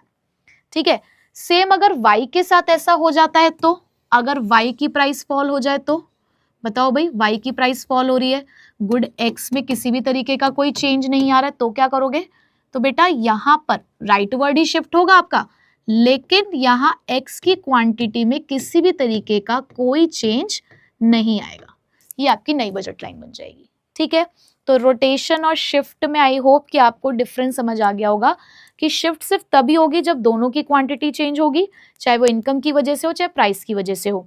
लेकिन रोटेशन सिर्फ तब होगा जब किसी भी एक कमोडिटी की क्वांटिटी में चेंज हो रहा है, उसकी प्राइस के बढ़ने या घटने की वजह से। ठीक है, चलो, तो ये बातें आपको समझ आ चुकी हैं। अब आप यहाँ पे देख सकते हैं रोटेशन के ग्राफ। यहाँ पर अगर आप देखें तो राइटवर्ड शिफ्ट हो रहा है y के लिए, y की क्वांटिटी इंक्रीज हो रही है क्योंकि y की प्राइस फॉल हुई। यहाँ अगर आप देखेंगे तो y के लिए ही लेफ्टवर्ड शिफ्ट हुआ है क्योंकि y गुड की जो प्राइस है वो इंक्रीज हो गई होगी। ठीक है, शिफ्ट्स अगर देखोगे तो ये देखो, ये राइटवर्ड शिफ्ट है, ये लेफ्टवर्ड शिफ्ट है, ये दोनों चीजें मैंने आपको बनाकर दिखा दी है। ठीक है, तो बेटा कॉन्सेप्ट्स तो हो चुके। इनडिफरेंस कर्व को समझने के लिए जो जो बातें आपको समझनी थी, budget, budget line, budget set, और अभी जो हमने ये शिफ्ट्स वगैरह पढ़े, ये सारी चीजें आपको समझ आ गई हैं। ठीक है, तो मेन कॉन्सेप्ट्स तो आप लोगों ने समझ लिए। अब हमारे जे.आर. हिक्स ने इनडिफरेंस कर्व अप्रोच की मदद से कैसे कंज्यूमर इक्विलिब्रियम समझाया है, अब इस चीज को समझने की कोशिश करते हैं। पहली बात तो ये इनडिफरेंस कर्व है क्या। मैंने पीपीसी जब पढ़ाया था तो एक लिंक बताया था ना आपको, प्रोडक्शन पॉसिबिलिटी, कि हमारी इकोनॉमी में प्रोडक्शन की क्या पॉसिबिलिटीज हो सकती हैं, वो पीपीसी बताता है। अब इस कर्व का नाम है इनडिफरेंस कर्व। एक ऐसा कर्व कि इस कर्व पे चाहे कोई भी पॉइंट आप उठा लो, कोई सा भी पॉइंट, कोई डिफरेंस नहीं है। अब कोई डिफरेंस नहीं है मतलब मैम कि जैसे मैंने किसी भी एक इंडिफरेंस कर्व के ऊपर, अभी मैं कोई शेप वेप नहीं बता रही आपको, मैंने कहा अभी आपने कुछ कॉम्बिनेशंस बनाए थे इस तरीके से, कोई सा भी, मैंने भी सिर्फ ज्यादा कॉम्बिनेशंस नहीं लिख रही हूं, ये इस तरीके से आपने कुछ कॉम्बिनेशंस बनाए थे, कोई सा भी कॉम्बिनेशन आप पिक कर लो, इनडिफरेंस है। इनडिफरेंट, इनडिफरेंट मतलब कोई सा भी कॉम्बिनेशन उठाओगे इक्वल लेवल ऑफ सेटिस्फैक्शन मिलेगा। क्या बताया मैंने कि इनडिफरेंस कर्व एक ऐसा कर्व है जो किन्हीं दो कमोडिटीज के ऐसे कॉम्बिनेशंस को शो करता है कि आप उनमें से कोई सा भी कॉम्बिनेशन पिक कर लो, हर एक कॉम्बिनेशन आपको same level of satisfaction provide करेगा। और इसीलिए इसका नाम भी क्या है, इनडिफरेंस। कि भाई एक अगर इनडिफरेंस कर्व बना हुआ है और उस इनडिफरेंस कर्व पे आपने जितने भी पॉइंट्स प्लॉट किए होंगे, आप कोई सा भी पॉइंट, कोई सा भी कॉम्बिनेशन पिक कर लो, हर कॉम्बिनेशन आपको सेम सेटिस्फैक्शन देगा, उसमें किसी भी तरीके का कोई भी बदलाव नहीं होगा। समझ गए, नाम से आप कर्व को समझ चुके हैं। चलो अब डेफिनेशन देख लो जरा। Indifference curve is the graphical representation of indifferent schedule, मतलब हम एक स्केड्यूल बनाएंगे यहाँ पर कि दो कमोडिटीज के क्या क्या कॉम्बिनेशंस हो सकते हैं एज पर आवर बजट, और जब आप उन बंडल्स को ज्वाइन करते हैं तो हर एक बंडल इक्वल सेटिस्फैक्शन देता है कंज्यूमर्स को। जैसे कि यहाँ पर अभी आप देख रहे हो, ये एक इनडिफरेंस कर्व है। ठीक है, ये जो इस तरीके से बना हुआ है बच्चे, ये इनडिफरेंस कर्व होता है हमारा, और हर एक पॉइंट, चाहे वो ए पॉइंट है, ई पॉइंट है, बी पॉइंट है, सब इक्वल लेवल ऑफ सेटिस्फैक्शन दे रहे हैं। बट व्हाट अबाउट सी और डी, अभी उसकी चर्चा हम बाद में करेंगे। ठीक है, चलो, तो देखो यहाँ पर ये बात लिखी हुई है, every point on IC same level of satisfaction, consumer is indifferent between all the points on the curve। indifferent means कोई फर्क नहीं पड़ता हमारे कंज्यूमर को कि वो कोई सा भी कॉम्बिनेशन ले ले। ठीक है, अब देखिए जरा, इनडिफरेंट शेड्यूल जिसके बारे में अभी ऊपर लिखा गया था वो क्या होता है। तो बेटा इनडिफरेंट शेड्यूल एक ऐसी टेबल होती है, जैसे कि कर्व एक ग्राफिकल प्रेजेंटेशन होता है, उसी तरीके से कोई भी शेड्यूल जो होता है वो टेबुलर प्रेजेंटेशन होता है डिफरेंट बंडल्स का, दो गुड्स के, जो आपको सेम लेवल ऑफ सेटिस्फैक्शन देते हैं। ठीक है, जैसे कि यहाँ पर गुड 1 और गुड 2 के कुछ बंडल्स लिखे हुए हैं एज पर दी बजट। ठीक है, चलो अब एक और कॉन्सेप्ट आता है मोनोटोनिक प्रेफरेंस। अब मोनोटोनिक प्रेफरेंस के लिए सबसे पहले हम उसकी डेफिनेशन को समझते हैं, फिर उसके बाद कुछ एग्जाम्पल लेंगे। चलो, मोनोटोनिक प्रेफरेंस क्या कहता है। पहली बात तो मोनो का मतलब क्या होता है। मोनो का मतलब होता है सिंगल, है ना। मोनो का मतलब क्या है, सिंगल।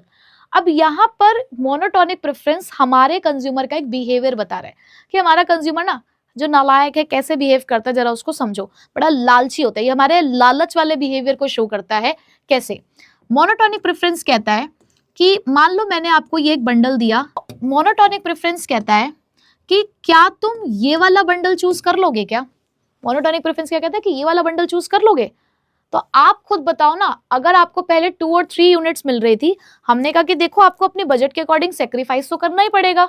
आपने कहा ठीक है हम सेक्रीफाइस करने के लिए तैयार हैं, पर क्या सेक्रीफाइस करते हुए आप ये 1 और 3 वाला बंडल एक्सेप्ट कर लोगे? और अगर इसके कंपैरिजन में मैं आपको एक बंडल ये दे दूं 1 और 4, या मैं आपको कहूं 3 और 4, तो आप इन 3 में से कौन कौन से बंडल्स प्रेफर करोगे? भाई अगर तुम्हारे लालचपन को मैं बोलूं तो तुम लालची लोग तो यही कहोगे कि भाई यहाँ तो हमें बहुत नुकसान है। भाई या तो आप ऐसा करो कि ठीक है हमने 2 से 1 यूनिट का सेक्रीफाइस कर लिया, बट उससे एटलीस्ट 3 से 4 पर तो गए। अगर हमने 1 यूनिट सेक्रीफाइस करी तो कम से कम दूसरा हमें जो गुड है वो एक्स्ट्रा मिला तो सही।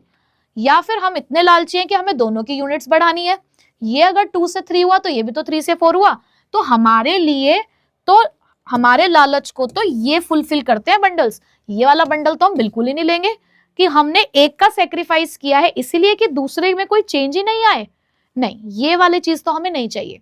तो मोनोटोनिक प्रेफरेंस आपके इसी लालचपन वाले बिहेवियर को बताता है कि भाई कोई भी कंज्यूमर जो है ना, वो एक ऐसा बंडल प्रेफर करता है with more of both the goods, कि या तो दोनों गुड्स ज्यादा मिले और मोर ऑफ एटलीस्ट 1 गुड, या फिर एक ऐसा कॉम्बिनेशन हो जहां पर कम से कम एक जो हमारे पास गुड है उसकी तो क्वांटिटी इंक्रीज हो जाए, no less of the other. दूसरे में किसी भी तरीके की कमी नहीं होनी चाहिए compare to the another bundle, अगर हम उन बंडल्स को कंपेयर करें तो। चलो इसको थोड़ा सा प्रैक्टिकली समझते हैं। यहां आपके सामने 4 बंडल्स हैं, ए बी सी और डी, ठीक है। पहले वाले में गुड 1 जो है वो 5 मिल रहा है और यहाँ पर 8, यानी कि 5 और 8 पहले वाला है, ठीक है, विच इज प्रेफर्ड, क्योंकि यहाँ पर दोनों गुड्स फिलहाल आपको ज्यादा मिल रहे हैं। मैंने कहा एक काम करो, एक ऐसा बंडल ले लो 5 और 6 वाला। अब हमारे लिए लेस प्रेफर्ड है, क्यों? क्योंकि आप कहोगे कि भाई गुड 2 की तो क्वांटिटी कम हो गई, जहां पर गुड 1 की क्वांटिटी बड़ी भी नहीं है, तो हमें तो ये नहीं चाहिए। या मैंने आपको कहा कि एक काम करो 7 और 8 ले लो ना। अब 7 और 8 में भी आप राजी हो, क्यों राजी हो? क्योंकि चलो यहां से 5 7 तो हुआ, भले ही 8 और 8 चेंज नहीं हुआ, लेकिन कम से कम गुड 1 की क्वांटिटी तो बढ़ गई, तो ये भी आप लोगों के लिए प्रेफर है, क्योंकि इसमें 1 की ज्यादा यूनिट मिल रही है और गुड की भले ही गुड 2 की सेम मिल रही है, कोई दिक्कत वाली बात नहीं है।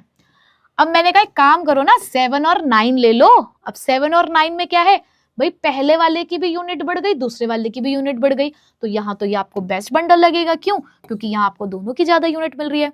तो मोनोटोनिक प्रेफरेंस बेटा बस इसी चीज को यहाँ पर डिफाइन करता है कि जहां आप या तो दोनों गुड्स की ज्यादा यूनिट्स चाहते हो, या अगर सेक्रीफाइस करना भी पड़ रहा है तो एक ही गुड की यूनिट को सेक्रीफाइस करना पसंद करोगे आप उसके लिए ये नहीं कि भाई हमें कोई फायदा भी नहीं हो रहा है और हमारी यूनिट्स भी सेक्रीफाइस हो रही हैं, आप ऐसा बिहेव नहीं करोगे, ठीक है। तो यही बताता है मोनोटोनिक प्रेफरेंस, ठीक है जी।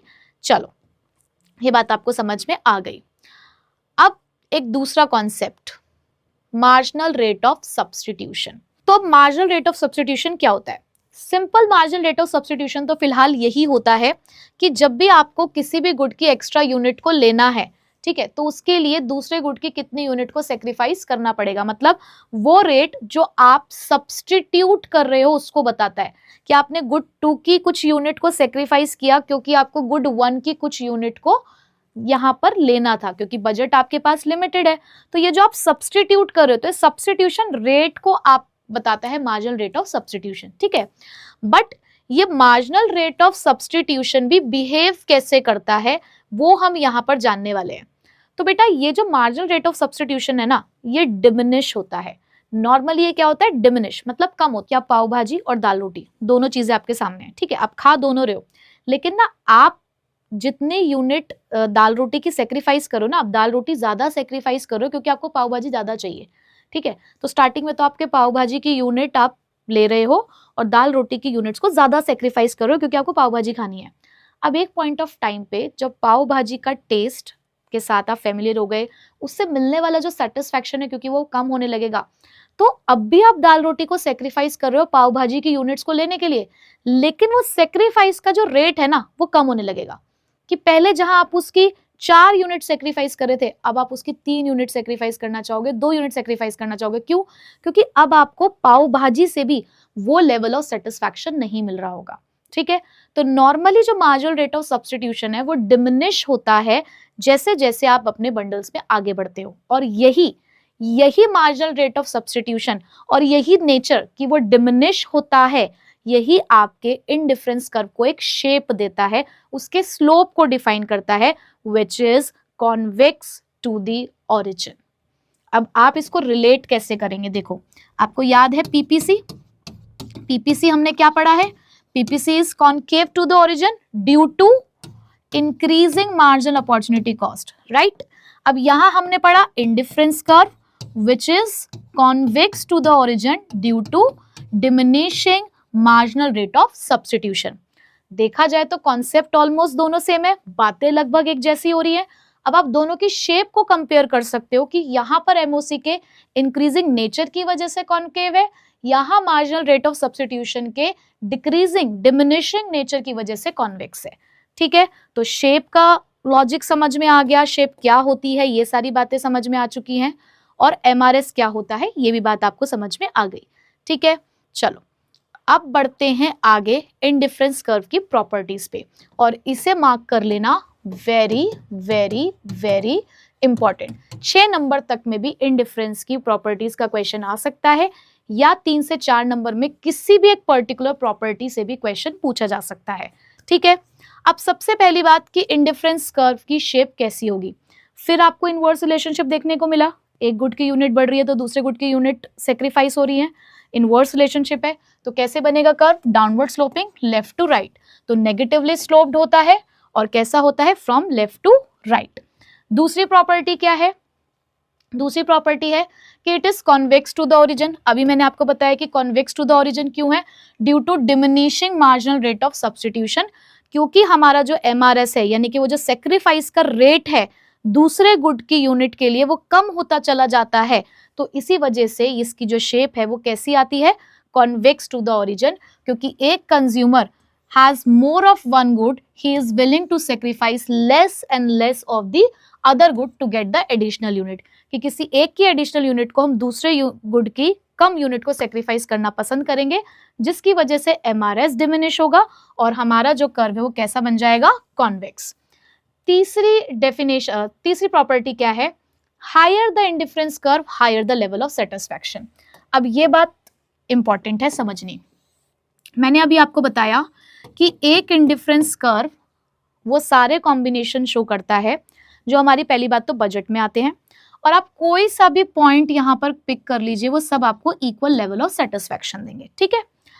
अब अगर मैंने एक इंडिफरेंस कर्व यहां पर बना दिया IC2 और इसके ऊपर कुछ बंडल्स यहां पर मैंने अरेंज कर दिए, मान लो इस बंडल का नाम A है तो इस बंडल का नाम P है।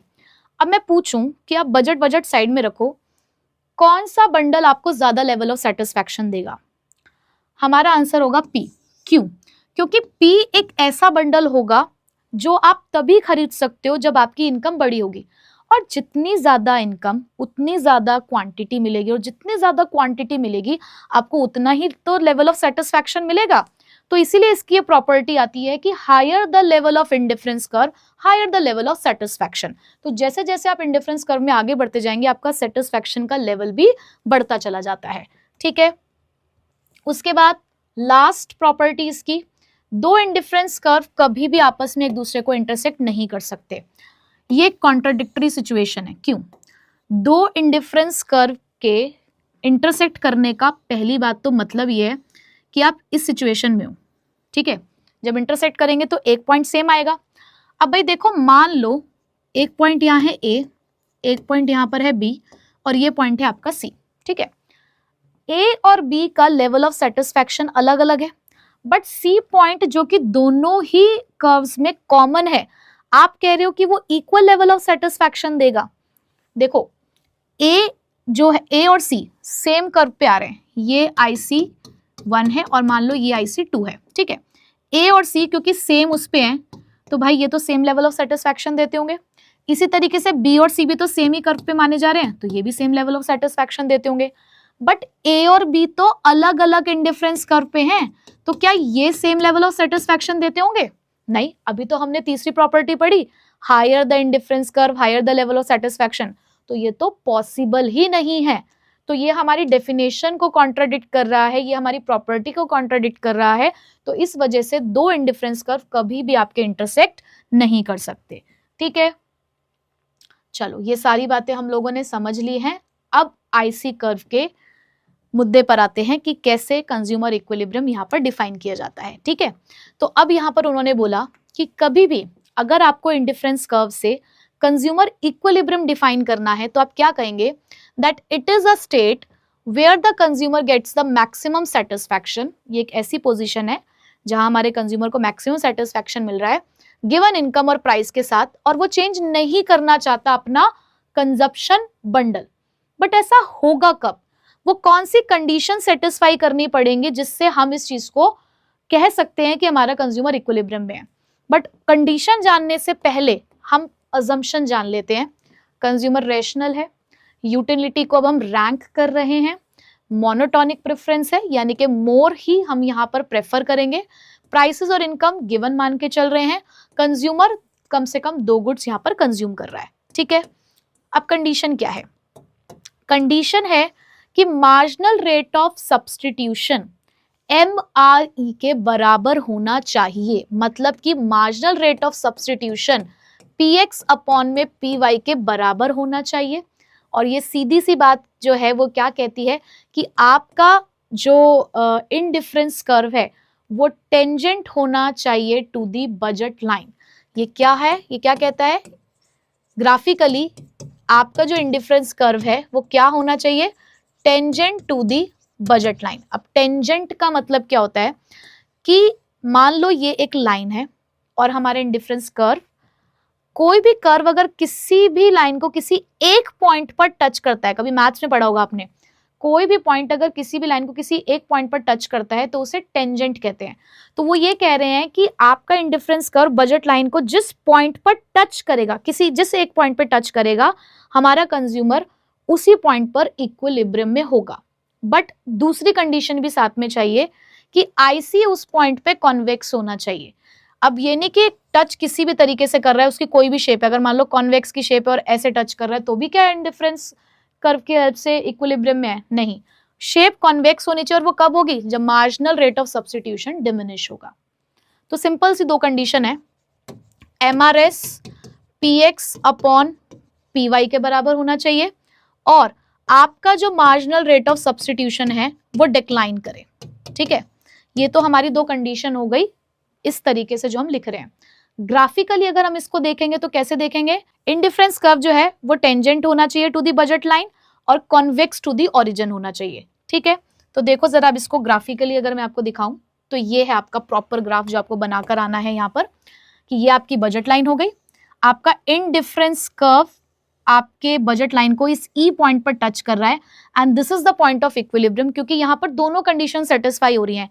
यहाँ पर MRS PX अपॉन PY के बराबर भी है। ठीक है, और दूसरी चीज आपकी जो कॉन्वेक्स शेप है इंडिफरेंस कर्व की आपको वो भी दिख रही है, यानी कि जो MRS है वो डिक्रीज हो रहा है। ठीक है, अब अगर मैं कोई एक इंडिफरेंस कर्व यहाँ पर बना दूं और यहाँ पर अगर कोई पॉइंट है तो वो क्यों इक्विलिब्रियम नहीं दे रहा है, वो इसलिए इक्विलिब्रियम नहीं दे रहा है क्योंकि वो आपके बजट में नहीं आ रहा, वो तो अफोर्डेबल ही नहीं है। कोई अगर मैंने इंडिफरेंस कर्व इसके बिलो बना दिया और उस पर कोई अगर मैंने पॉइंट प्लॉट किया तो वो क्यों इक्विलिब्रियम नहीं दे रहा, क्योंकि वो हमें सेटिस्फैक्शन ही देगा, क्योंकि हमारा पूरा बजट ही खर्च नहीं हुआ है। ठीक है, तो इसलिए this is the only point जो आपको मैक्सिमम सेटिस्फैक्शन देता है। ठीक है, तो जरा थोड़े से इसके एक्सप्लेनेशन देख लो कि क्यों इक्वालिटी चाहिए हमें, क्योंकि अगर MRS ज्यादा होगा आपके रेशो से तो कंज्यूमर Y की यूनिट को ज्यादा सेक्रीफाइस करना चाहेगा, क्योंकि मार्केट में ये डिमांड आ रही है। अगर MRS कम होगा रेशो से तो वो Y की लेस यूनिट को सेक्रीफाइस करना चाहेगा। तो और अगर आप बियॉन्ड चले गए बजट लाइन से तो वहां आपकी अफोर्डेबिलिटी नहीं आएगी। तो इसीलिए आपके लिए जो आइडियल सिचुएशन है वो यही है कि जहां पर आपका MRS PX अपॉन PY के बराबर आ जाए, मतलब उसके रेशो के बराबर आ जाए, वहीं पे आप इक्विलिब्रियम में कहलाएंगे। तो बस यहीं से आपकी कंडीशन सेटिस्फाई हुई कि यहाँ पर जो IC है वो टेंजेंट है टू द बजट लाइन और अफोर्डेबल सारे कॉम्बिनेशंस मिल रहे हैं, और IC आपका कॉन्वेक्स टू द ओरिजिन है due to diminishing marginal rate of substitution. और इसी के साथ आपका जो ये चैप्टर है कंज्यूमर इक्विलिब्रियम वो होता है खत्म। तो बच्चों कंज्यूमर इक्विलिब्रियम बहुत बढ़िया तरीके से बहुत डिटेल में हम लोगों ने यहाँ पर समझा है। वन शॉट है लेकिन डिटेल्ड वन शॉट है, एंड आई होप कि आपको सारे कॉन्सेप्ट्स अच्छे से समझ आए होंगे। बट इस कॉन्सेप्ट को और भी बेहतर समझने के लिए आपको एक बार जरूर खुद से रीडिंग करने की जरूरत है कि आपने कॉन्सेप्ट समझ लिया है, बट आपको उसको पढ़ना भी है खुद से। नोट्स आप इसके जरूर बनाइए, शॉर्ट नोट्स, ताकि वो एग्जाम में आपके काम आए। खुद से भी कुछ लाइंस आप यहाँ लिख सकते हैं, बट जो कुछ मेन पॉइंट्स है जैसे कि कंडीशन है, अजम्पशन है, वो चीज़ों को आपको नोट डाउन करना चाहिए, क्योंकि वो चीज़ें परफेक्टली आपको अपने आंसर राइटिंग में करना है। ठीक है, तो बच्चों आई होप कि आज की क्लास के अंदर सारी चीज़ें आप लोगों को समझ आई होंगी। तो मिलेंगे अब आपसे नेक्स्ट क्लास में नेक्स्ट चैप्टर के साथ। So till then take care, bye bye.